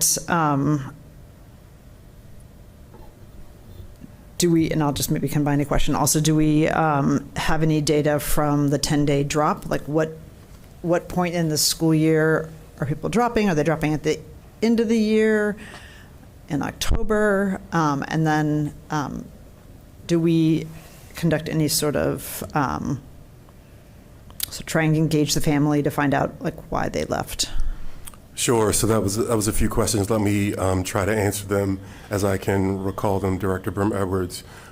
First, our projections in terms of an analysis, because we're dropping in grades other than just kindergarten and first grade, we anticipated those drops based on our projections, except in kindergarten where we overestimated our projected enrollment and we missed that mark by 250 students. And so in working with our, as you know, we contract with Portland State University, their Population Resource Center, and in our working with them, we constantly, one of the reasons we redo the projections every year is because we get sort of, we can refine the model, and what we may project out at this point for 3 years from now may change next year at this time.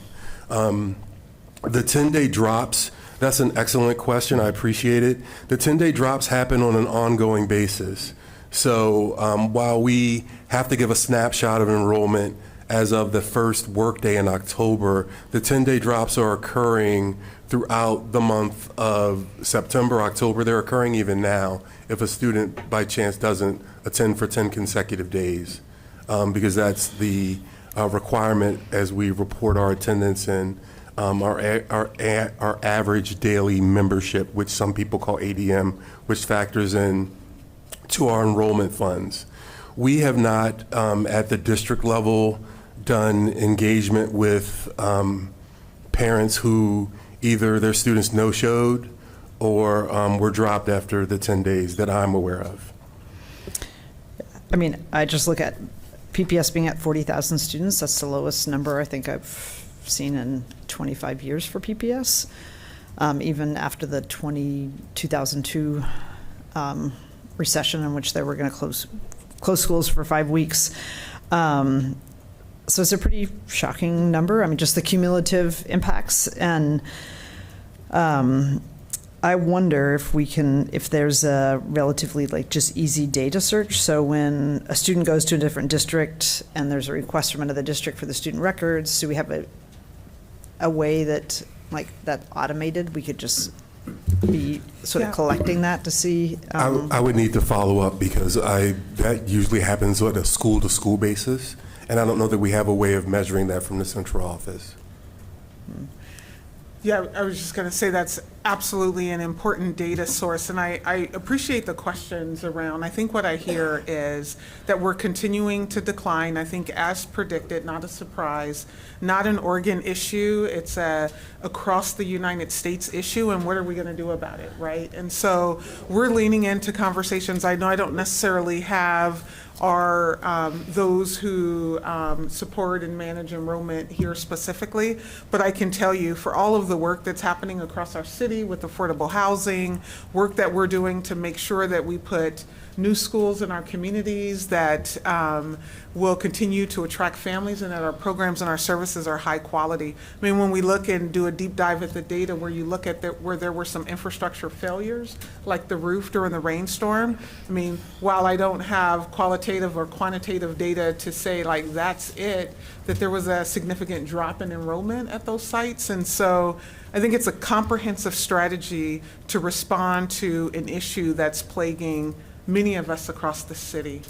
Yeah, I mean, I just think we have a value proposition that I look at the modernized high schools. Like, if you told me we have, what, 1,500 students at McDaniels, there was a debate whether we should build McDaniels for like 1,200 students because their enrollment was, I think, like high 800s or 900s. And so, like, the value proposition of a brand new school, like, okay, is that why we have so many students there? Same thing with Roosevelt. Like, we're only going to build it for 1,400, and now it's over that. So, having like, I mean, I think we've got a great value proposition. So, where are we losing people? I frequently talk to parents, and it seems like middle school. Like, oh, like the middle school years, I want to tuck my child away somewhere. And then come back to PPS with these brand new high schools that have lots of offerings. But it just seems like being able to figure out why people are leaving, because again, it's not birth rate. And I do think we have something that, some competitive advantages that other places may not in terms of getting families back. And I will follow up in an email just later on about other data that we have when I have a chance to talk to some other teammates. But I appreciate that, and I want to underscore that we're doing everything we can to change the narrative about some spaces, and then some things, you know, they're city issues and birth rate and some of the other things that are impacted when we don't have as many kiddos born in the years that we need them to be born to populate our kindergarten classrooms. But what we don't want is for our facilities to be an issue, our programs or our services to be an issue, that our families know that they can receive everything that they need when they arrive here. Sorry. To add to that, correct me if I'm wrong, I don't know where I saw this, but I think recently catchment data was also released. And if I'm correct, it seems like the catchment data is showing that there's been increases in the last couple of years in most of our schools. So that would suggest it's not necessarily people leaving, but it's just that there's just less kids. Well, and I think affordable housing helps with that. Right? We're seeing more properties that are offering our families an opportunity to be able to afford to live in Portland, and that certainly helps us. So I just want to say a couple things on this. Now, I understand everybody looking, at, what happens or not happens, but I'm looking at the data from like 2008, 2009, and from 2008, 2009, all the way up to 2017, 18, we had a growth every year over year growth. But now from then on, we've been having a growth downward. Like at the top of 2017, 18, we had almost 44,000, well over about 45,000 students. Now, right now, we're been on a decline, and it sounds like we're going to be on a decline, going from the stuff from PSU to now we're down to 40,000. So I say all that to say that we have to make sure that the decisions that we're making today is taking consideration of what's happening. And looking at all the variables, right? We have a city that don't really have a anchor employer here, right? We do a lot of exports here. Housing costs is high here. Taxes is high here. So I think we want to make sure that while we're looking at all these this data, that we really are using this data to make the best decision we can make today, for tomorrow as well. Because what we don't want to do is we see the data, we see the trends that it's going, we continue to make decisions and hope for, you know, something to happen later on, and then it's end up being a direct harm to our children later on. And one of the reasons I brought that up is when I first got on the board, I remember Elizabeth Thiel was saying, "Oh, they're going to come back. They're going to come back. They're going to come back." And now it's been 4 years later, and they haven't came back. And had we did stuff then to mitigate that, we might not have had a biggest drop or a biggest amount of cuts that we have to do now. So I just want to make sure that we be mindful of the decision we're making today, looking at the trends, looking at the data that we have, and hopefully make better decisions, you know, for the future of our students and community later on. I had a question. I also wanted to, Director Brum-Edwards, when I first got on the board, I heard a lot about how Jefferson High School should be, perhaps we should look at making a smaller high school.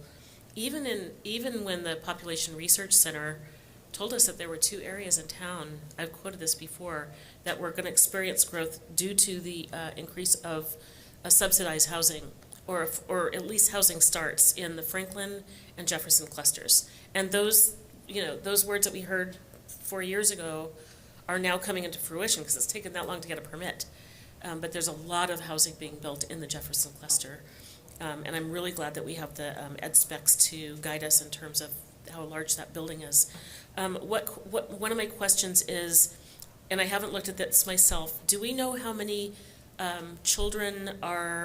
many students are leaving due to displacement or being homeless, where there's a lot of transition, like moving around? Do we have an idea? Because yes, there's a lower birth rate. We can't really do anything about that. As a future grandmother, believe me, I've tried.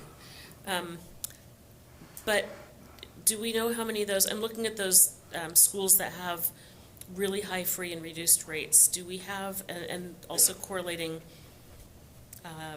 drop in enrollment, do we know how much of that is attributed to housing or having to leave that particular neighborhood school? We've not done an analysis along those lines.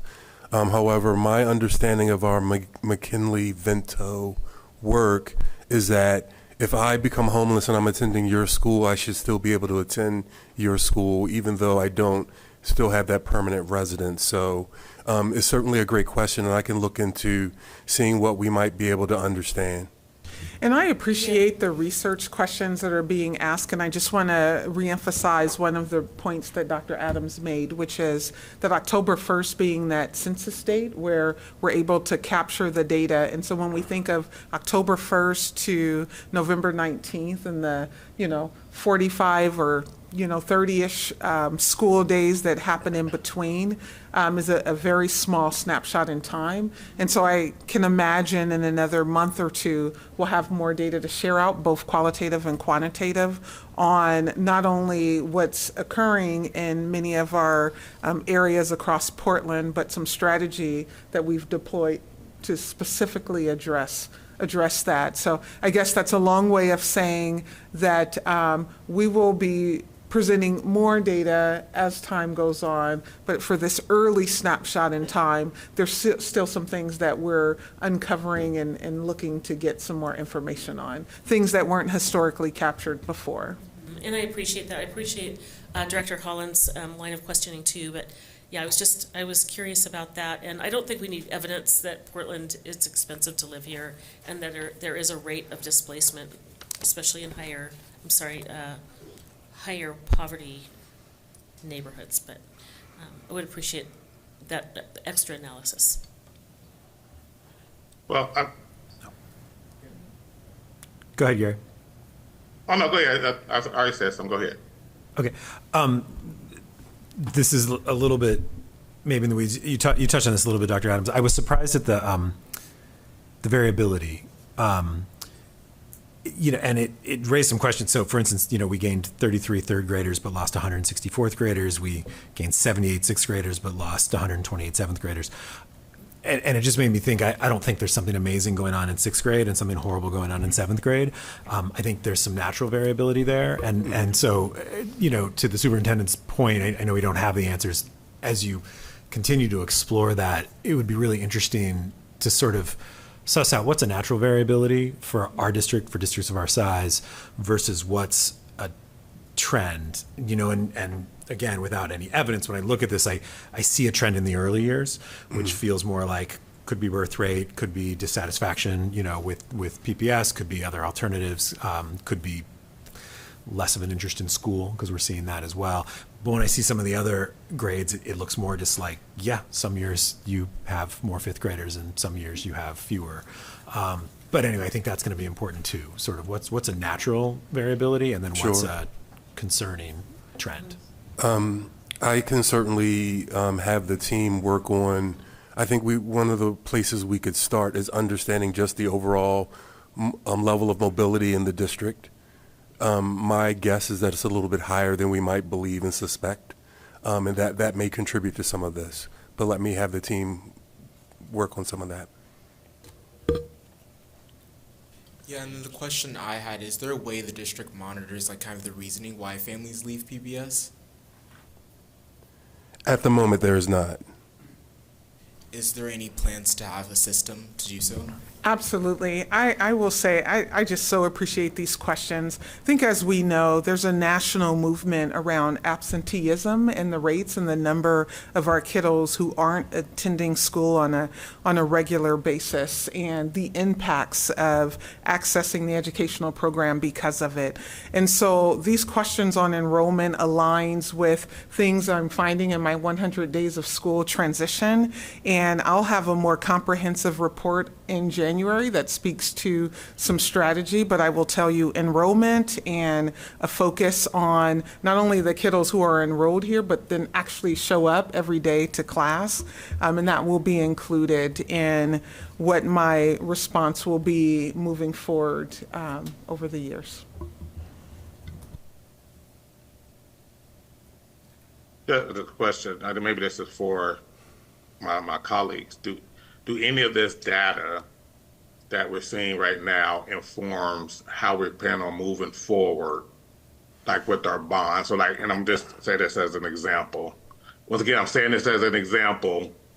When I look at like Jeff, right, and I see their numbers keep declining, and I know Director DePass keeps talking, talks about, some of the housing stuff that's coming up.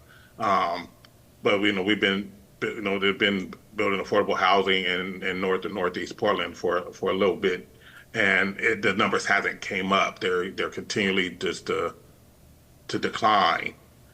I'm asking my colleagues, is there something that either we could be doing to help figure this out in some of the decisions that we're making?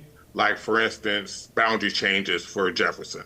Is that somewhere we can go to where we are getting more students? Because when I look at 459 students out of high school, even if we built one for 1,700 kids, is that really the best way to be spending our dollars, or targeting our dollars? Are we looking to make decisions that saying, okay, if we do this, we can raise that 459 students up to 1,700 students?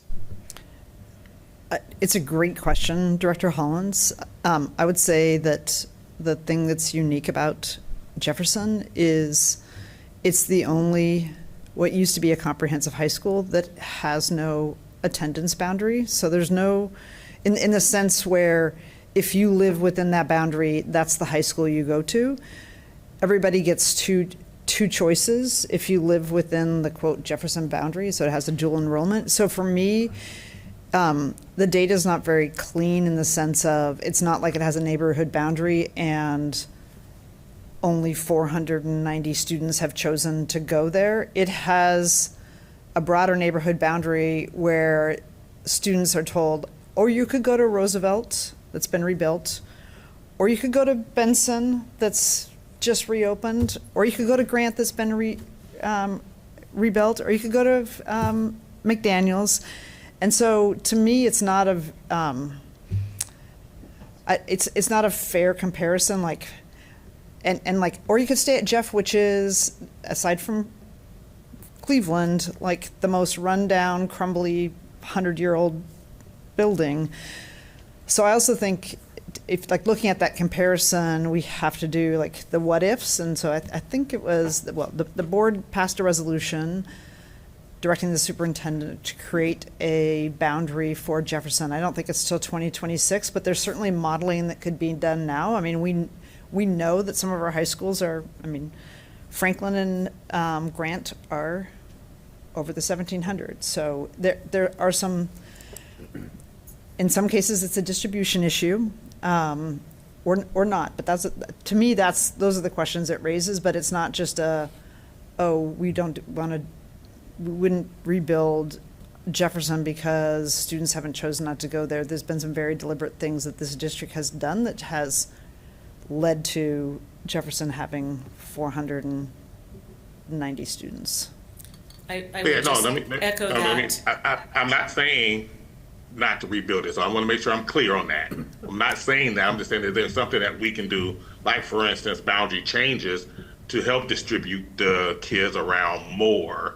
I'm just saying that there's anything that we can do as a board that can help these numbers, and not just in these schools, some of our elementary schools as well. When you look at some of our elementary schools, some of them are under-enrolled, right? When I look at schools that, have, 100 or 200 kids with a school that's built for 400. So I'm just asking, is there something that we can do as a board to help distribute these numbers out more equally? That's kind of what we did in Southeast. Yes. It is, Ed knows. I don't know if anyone will respond before I call on Director Green. I also would just want to say that Jefferson has 459 students because that's the system we've designed for Jefferson students for much of all the same reasons that Director Brum Edwards mentioned. It's a systemic issue. As you know, the neighborhood's changed in the last 30 years.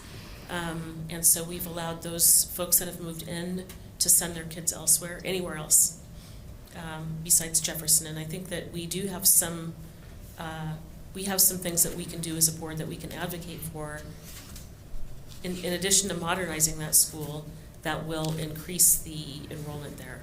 And again, you're not seeing the housing numbers, but there are there are plenty of housing. Portland Housing Bureau built buildings along the interstate corridor in the interstate corridor area that are resulting in family-sized homes, 3 bedrooms, which is a little unusual for subsidized housing, and it does take a long time to see the impact, but those buildings are also subject to the preference policy, which preferences families who've been displaced from the area due to, gentrification. Director Green? Thank you much. I was of the mindset, when we talk about Jefferson, I thought we were of the mindset, I was anyway, that Jefferson was like that because they wanted to be a magnet school at the time when they were developing the college program, and so it was something that we said. But if it's something that we said, then it's also something that we could undo. And that if we want our schools, I believe that this is a perfect time for us to start looking at our boundaries, as we have some schools that are over their capacity, and then we have other schools that are under capacity. So this would be an opportune time to come in and say, okay, why don't we start looking at how we can balance this out some, and in doing so, ensure that the individual or the families that are wanting to go to one school, they're going there for a reason, and they don't want to go to other schools for similar reasons. So how do we ensure that all of our schools have access to the high education, high CTE, high electives, high other things, so that all of our schools are desirable, equally as desirable, and not just some of our schools. Our communities are changing, and the communities that used to be, they're not the same anymore. And so we know that to be the case. And if we build our schools, we're not building our schools simply for the people that are here now. We're building our schools for the people that are going to be coming into it. And people want to come back to PPS. I feel like people want to be a part of PPS. They love what we do. I feel like we just need to do better. And so I'm for boundaries. So I appreciate the conversation on boundaries as well. We are doing preliminary data pools, and we plan to launch into conversations later this spring. And I also want to uplift Director Green's point, because while I know that we have boundary work to do, I would hope that our families aren't choosing Jefferson because it's the only choice, but that it's because it's their choice. And we want that to be true for all of our schools, that they know that they can receive the education that they deserve and that they have access to programs and services that will prepare them for whatever's next. Because we know that just because they're in the boundaries doesn't mean that they're not able to find other options. And our goal is to be the option, to be the choice school for all of the kiddos in the neighborhoods where our high schools are. So. But yes, preliminary work is starting, and then we'll go a little more aggressively into boundary conversations in the late spring. Thank you. I want to kind of finish up this conversation very quick. We have something else, but I just want to. I'll call on you next. Thank you. I'm just going to use my short period of time just to. It's not really a question. It's just kind of bring attention to what I'm looking at. I know that we're looking at another year of potentially huge drastic budget cuts, so this is not, I'm not asking for any personal, whatever, FTE, whatever. It's just raise awareness about Kelly, which is a Title I school and the Russian DLI. And I don't know if you know about Kelly, and I got to recently visit, and they just overwhelmed with cuteness. But they do have this consistent problem of their second, third grade kind of being over enrolled. And again, hoping to ask for like kind of creative problem solving or some attention to it. One of the things I learned when I was at Kelly is that a lot of people from Russian speaking areas, they don't actually start school until 6 or 7 years old, which means that they enroll in school around first or second grade. So that number kind of will keep increasing for the first and second grade, and that's kind of like been kind of a rolling, consistent issue. And also to mention the fact that you know, a lot of the Russian immersion students, a lot of them, as you know, there's a war in Ukraine, and a lot of them have been displaced from that area, so they are undergoing some familial trauma. So I just also to kind of bring attention. So I just want to use my short period of time to hopefully bring some attention to that, maybe some kind of future problem solving for the future. Thank you.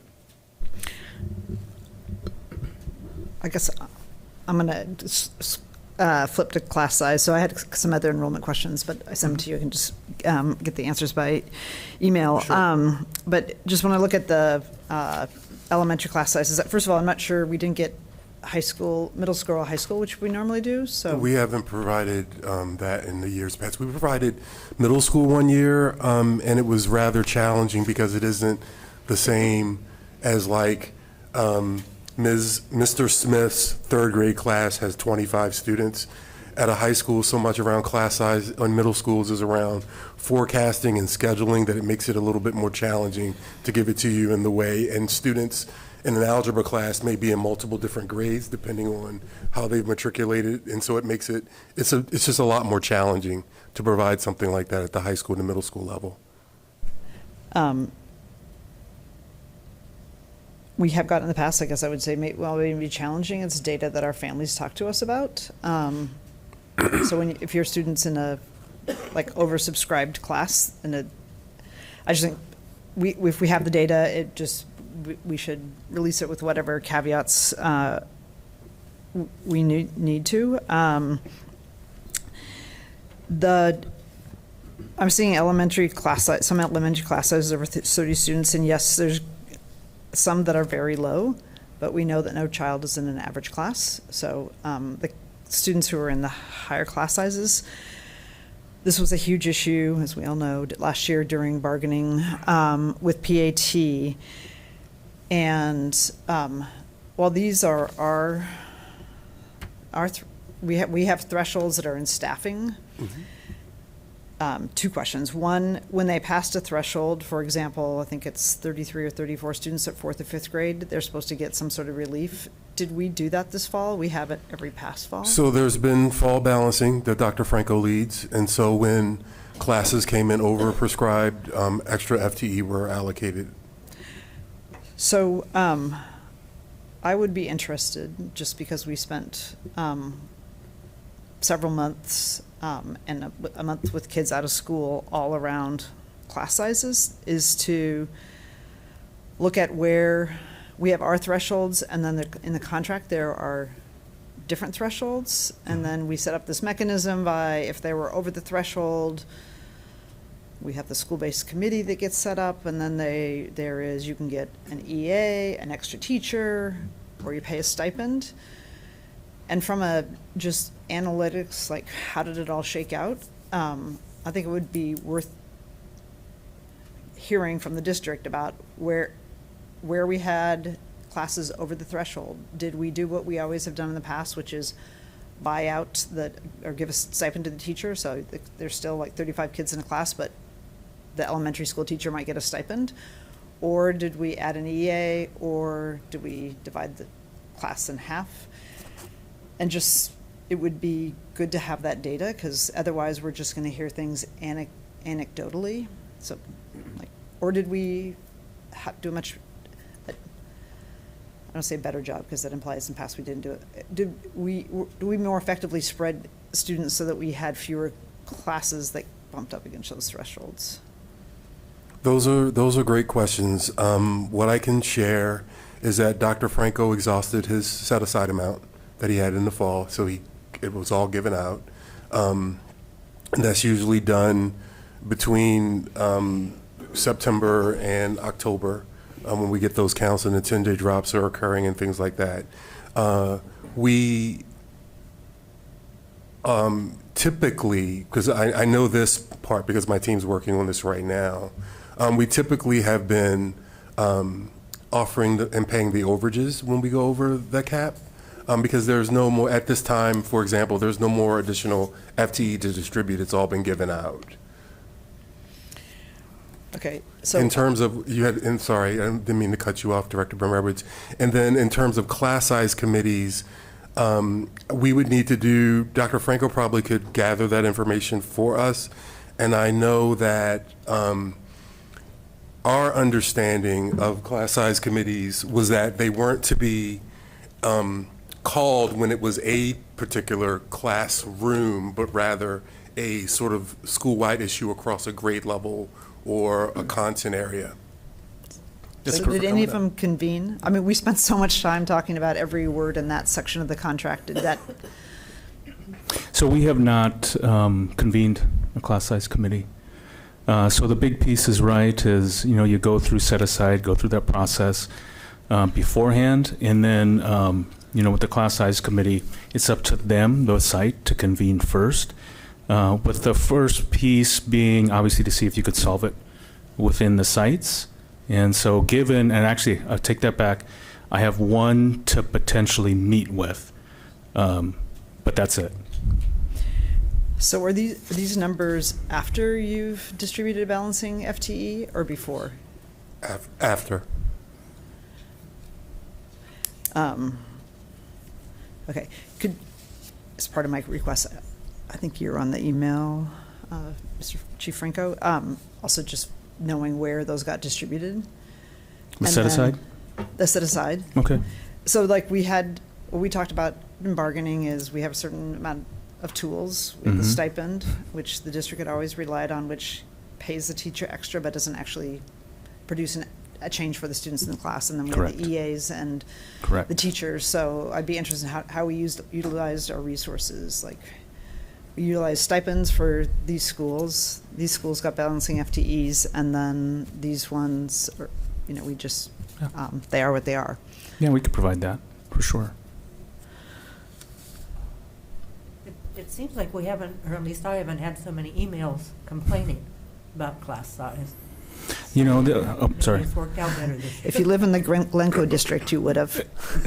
Yeah, that's correct. I would say this, like principals did a really good job of internally finding pieces, and given we had a limited number of set aside, there really is a prioritization piece. So I would say the first piece we need to look at is, can it be solved? Can the class size piece be solved internally, right? Because we have, you know, when we staff, the reality is when we staff sections, what happens is some grade levels could be lower and some are higher. And so we always ask principals to solve that problem first, right? So you could understand, like, if all grade levels are high, right? And if we could help with some extra FTE at some place, right? That could help as they move people around. But if you have a low kindergarten, right, and then a very high third grade, right, you can theoretically and should move that third grade teacher to kindergarten, right? And so that's what we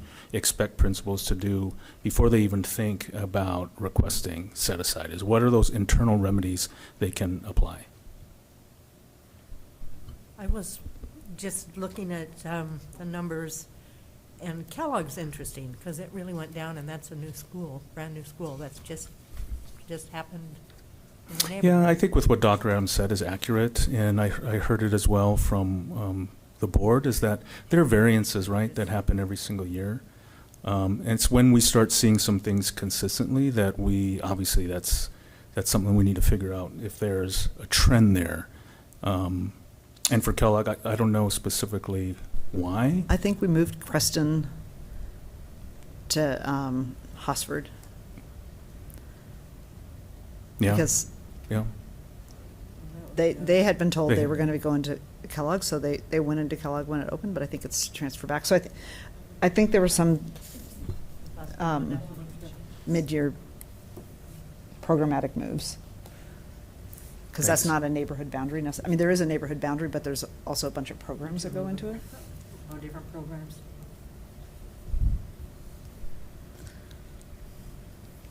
Great, thank you very much. I think for the sake of time, I'd like to move on. Got this good? All right. Thank you. Thank you, Dr. Franco. Thank you, Dr. Adams, again, for sharing all this information. It's very good to see all in one place. All right, last thing on our item is is review work plan for this year. We have a draft for us to review, and I believe some suggestions have already been put in there. And again, this is an ongoing thing, so for the sake of time, I'm hoping that if there's any quick questions, comments, or additions you would like, we can suggest that now, but that doesn't mean it has to end tonight. If there are other further suggestions that you think of later down the line, you're always welcome to email it to either board leadership or Roseanne Powell, Senior Board Manager. Any comments, thoughts, additions that you would like, or subtractions from the current board work plan that we have in place, with some additions highlighted in blue? Just a quick comment. I just wanted to thank Director Brum Edwards for putting the work into doing this. I, to be honest, have not looked at this document critically. So I'm glad that it's a living document and we'll have time to comment in real time, but not tonight. Not for me. And thank you, whoever made it big. I mean, one thing I thought of is there's some places where, like, I had the blue ads, but there's some places where it would be useful for staff to drop some things in, like, and what I would say is just as a future template, like, next year you don't have to do the whole thing over. It's just like some of the things are just year over year, and that way you don't need to keep redoing the work plan. But there's a couple things like curriculum approval, any sort of labor agreements, not the day-to-day like grievances and stuff. So there was places where I wasn't sure where there could be things added by staff that we don't know about. And the one thing, and I've raised this earlier, that we don't talk about tonight, but we do probably over the next 2 weeks, is what the specific schedule for each of the individual pieces for getting the bond to January 7th. Because at a certain point, we have like almost a month off, and then we have like a month of work, and then we have almost a month off, and then we have literally if we're going to vote on it on the 7th, it's literally the second day back after Christmas break. And I just haven't seen a schedule that would, like, just knowing what goes through the process of actually referring it and getting a package set. So I'm feeling uncomfortable of like, from what I know now, it looks like January 7th we wouldn't have done what we need to do as a board and all be in agreement. And we really do, I mean, maybe we're not all in agreement, but we need to know how we're going to move forward with the referral and the language. And I think one of my lessons learned from last time is I want to be absolutely clear what it is we're telling voters, because it can't just be, well, the campaign said that, like, but we really didn't put that in the language. So like an agreement on like what is it we're going to accomplish. I actually found the bond audit that we just received pretty informative, because it reminded me of those columns and how we divided the money, and it's like, oh yeah, that's exactly what we said we were going to do. But again, getting that alignment. So yeah, I think what would help me, because you're starting to get me worried too, is because I've never passed a bond before as a board member. It'd be nice to have a list. I don't know if you're able to make a kind of a to-do list or a list of things that you envision that need to be done before January 7th. Because I think one of the things, like, you know, I hear you say, and I want to hear more, but about like, oh, we're following, or there's these things that we have to do and things like that. And that's very general for me. And I think I just need to have like a very specific to-do list. I think that would help a lot, because then we can start knocking those out. Because again, like I said, I'm very new to this, and so the list in my head is probably half wrong. So I'm just yeah. I mean, just like for example, like we're approving the actual language that gets inserted into the it's in the voters pamphlet, and that is before the voters. And you certainly don't want to have a meeting where you come and like on January 7th, like this is the first time we've seen it, and then we're talking about it. I mean, so you'd want to be backing it up to like we should be seeing that in December. But yes, I can put that together, and then how it coordinates. So there's like the larger mechanics, and then there's like what the actual package is, and needs to be coordinated. And I know that Director Scott probably has an idea about how we're going to get the package, but then it's also like the whole thing over the finish line. Yeah, if you don't mind sending it to the whole board or me or whoever, that'd be great. It could be like a Gantt chart that has the list of activities, and then it would be, it doesn't have to have dates, but maybe a timeline. Is it 2 weeks out? Is it a month out? I know that's how I like to look at projects. Yeah. Or it could just be a list as well. Yeah. So I think the very first thing would be to get, I'm looking at you,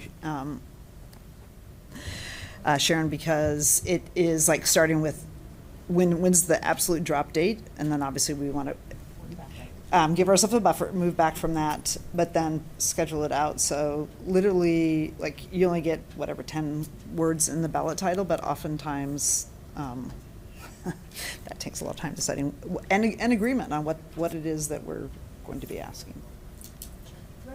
Just a question. I think more to Director Scott. I mean, you feel confident that the work in the committee will be wrapped up by January 7th, correct? Well, it's up to the board, right, in terms of how comfortable people are. We have a December 2nd committee meeting, which I'm hoping is the last of the School Facilities Improvement and Operations Committee meeting, that will then, refer that, vote out, a package to the full board. I think there's two different pieces. Director Edwards has talked about both of them. One is the getting, a board agreement, or at least a majority agreement on the substance of what is going to be in the bond, how big it's going to be, and what the major categories of spending are. And then there's the logistical side of, the ballot title, ballot language, referral packet, together. All that work can start now. And again, it's there are going to be details that need to be filled in, but I think a lot of that, we can take from prior bonds. I do think one of the questions the board is going to need to, grapple with a little bit, and I don't know if we have agreement on this, is, how specific to be in our ballot language. I mean, that's a political question more than a substantive question. I personally think there's great value in being somewhat flexible, because I think that is actually better governance, right? When you're able to say, hey, look, there's a total, here are the big categories of spending, but if this high school doesn't cost as much as we thought it was going to, or these things, we can move money around. Politically, sometimes that makes it harder. Sometimes voters want to see like very, very specific numbers, and I think, we may have different visions about exactly how that plays out, and I think that's where the actual language that gets referred. I mean, Director Bermez, to your point, by all means, I don't want a campaign to be different than what we refer, but in terms of I don't want them to contradict, but they will inherently be different, right? I mean, what we refer in terms of the legal ballot language, what we're talking about in a campaign may be more specific, right? I mean, I would be very opposed to a campaign that says we will spend $420 million on Wells and $425 million on Cleveland. And I think you would be too, right? Because that now you've legally locked yourself into something that you really have no future control over. So. Yeah. I think the only time we've actually used like a number was in 2016. I wasn't on the board, but I was on the bond advisory group. We put in, it was after the whole lead in the water and lead in the paint, is that at least $150 million had to be spent on health and safety issues. But other than that, and then when we found out that we were $100 million short to do the high schools, there was sort of two competing questions. Like, do we build the high schools that we have the money for? Or do we build the high schools that we told the community we were going to build, which was to the ed specs? Because that was when they're like, well, we can just build McDaniel to 1,200 and that will save us X amount of money. And like, we don't, need to build Kellogg for X amount or to do these other things. And we made a decision, like, we're going to build the schools, and that's why we ended up putting half of Benson on the next bond. Because we decided like we were going to do what we told the voters would be versus like, here's the amount of money we had, because the amount of money was not enough to. Yeah. So circling back to your question, I am confident that between now and January 7th, there is time to finish up the committee work, refer it to the board, and get the technical language done. If there is significant disagreement on the board that requires us to go back and then it'll take longer. I don't say that with any judgment at all, right? If the board's in general agreement, I think we can move this pretty quickly. If there are big questions, either from the board or from the community for that matter, it may end up taking longer. Do you think you'll have, from the staff perspective, have the materials ready on the high school, the contingencies, the admin, and I had some pretty significant questions about the curriculum spend last time? I mean, because to land on a package. Yes, I do believe that staff will be ready to go, and I think we're all supportive, and I think after conversations with you all, I think we all agree that moving forward with Ida B. Wells in Cleveland is the right thing to do. I know that there's some questions that I've raised about costs, and that we'll address that. I agree with being a little bit more flexible in our language. I mean, certainly naming the high schools, but also realizing that there's funds to be able to do some other things. I mean, especially if we're doing some, school optimization and some boundary conversations, there may be a need to address some of those facilities with some of those funds. And so, kind of keeping it open for that amount. I think there's some things that came up I don't want to reopen the conversation, we'll have it in December, But there are some items that was on the 3 billion list that has made its way into the 1.6. And I think from our perspective, what was on that first draft of the list, that option 1 that it seemed that everyone was leaning into, aside from the adjustment of the cost of the high schools, that's where we feel strongly that we need to be. So I think the only thing that we'll need more time for is if the board has, if there's strong opinions about pulling some new things on the list that weren't a part of the option that was last talked about. So that's, I think, the only thing that would give me some pause and question. Otherwise, I think if we're in agreement about option 1, we're ready. Yeah, well, I don't feel like, I mean, I'll just speak for myself. I don't feel like we had a full discussion. So when there was the 3 billion list, it was like kind of here's not the universe, but the universe maybe in the next 15 years. And then it became the option 1, but that wasn't necessarily an option 1 because all the board members weighed in on it. So for me, I'm not, I guess I don't want to leave the moment of like, I felt like we didn't really have a board discussion about option 1 because I'm just saying, like, for example, for curriculum, I didn't feel like the package that was presented actually was justified by the information the size of it, the 100 million. So we can definitely address the curriculum, the contingency, and the admin, but I think if we're all in agreement that about $1 billion is going to go towards our buildings, I don't know if there's much left, if we're still in that 1.5, 1.6. I think that's my only point is that unless there's some other major infrastructure or something that comes out, that's the only thing that would have us have to go back to the drawing board to look at. I mean, I'll just say there were things that, for example, some of the high schools didn't get for ed specs that it's like, do we say you're not going to get those? Even though they didn't happen the first time around. I mean, we ended up with Roosevelt in 2017, I think, or maybe it was 2020. Like, they got totally ripped off in terms of like CTE space. And there's some other things at the high school. So I think it's just, and because it's going to be 8 years, we should. They also didn't get their additional building that was supposed to get them up to the current minimum. There was supposed to be another building that was going to be built on the east side. They were promised that, and it has never come back. So screwed is the proper term. Yeah. I mean, each school is going to have their own thing, whether it's like the grants, they didn't get the lights, every other high school has it, and it's just part of like the package. Well, as our cost continues to increase, I mean, I mean, every school should have every single thing that their heart desires, based on the cost, but I know we still need to address that.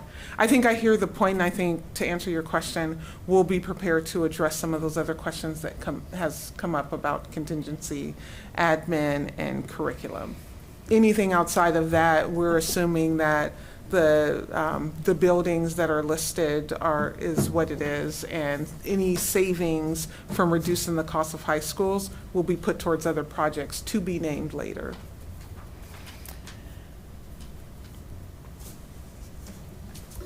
I'll say, and it's sort of the delicate balance. We have to be specific enough that people will vote for it. Because if we're only specific about 2 high schools or 3, but everything else is like general, like I say, we still have to pass it with. Yeah, I don't think it's general. I mean, let's talk at the next committee meeting, because I think we've got the buckets relatively sized and what they're for. And I would encourage all board members, if you've got very specific questions that you want an answer to, make sure we've got those in. I know you have, Director Broome Edwards, but send them into Roseanne and the superintendent, and we'll make sure they are addressed either in the committee meeting or we come back. So, because I think that'll move the process along quickly. If we all wait until January 7th and then say, oh wait, I need this question answered, then that'll problem as well. Right. And again, also distinguishing between what do we need to decide for the bond And what do we need to decide for how we specifically spend the money later? We don't need to decide, the gym flooring, right, for, as part of the bond, right? We need to decide $1.1 billion for high school modernizations, and a couple $100 million for other school modernizations, and a couple $100 million for technology and curriculum, right? Athletics. Those are the buckets that we need to decide, so, yeah. Yeah, and I know some. Sorry, Director Holland, you were cutting out there. We lost you a little. I'm kidding. I'm totally kidding. I'm totally kidding. So I want to make sure athletics got in there too. Definitely athletic. Yeah, and I know something that's coming up for the board's approval is the district student council bylaws. Currently, we're in the process of rewriting it. I know board policy states any changes or amendments with the district student council bylaws. It has to be approved from the board. I think it should be coming, more close towards the end of the year, but I just wanted to let you all know about that. Great, thank you. All right, last chance for a quick comment before we adjourn.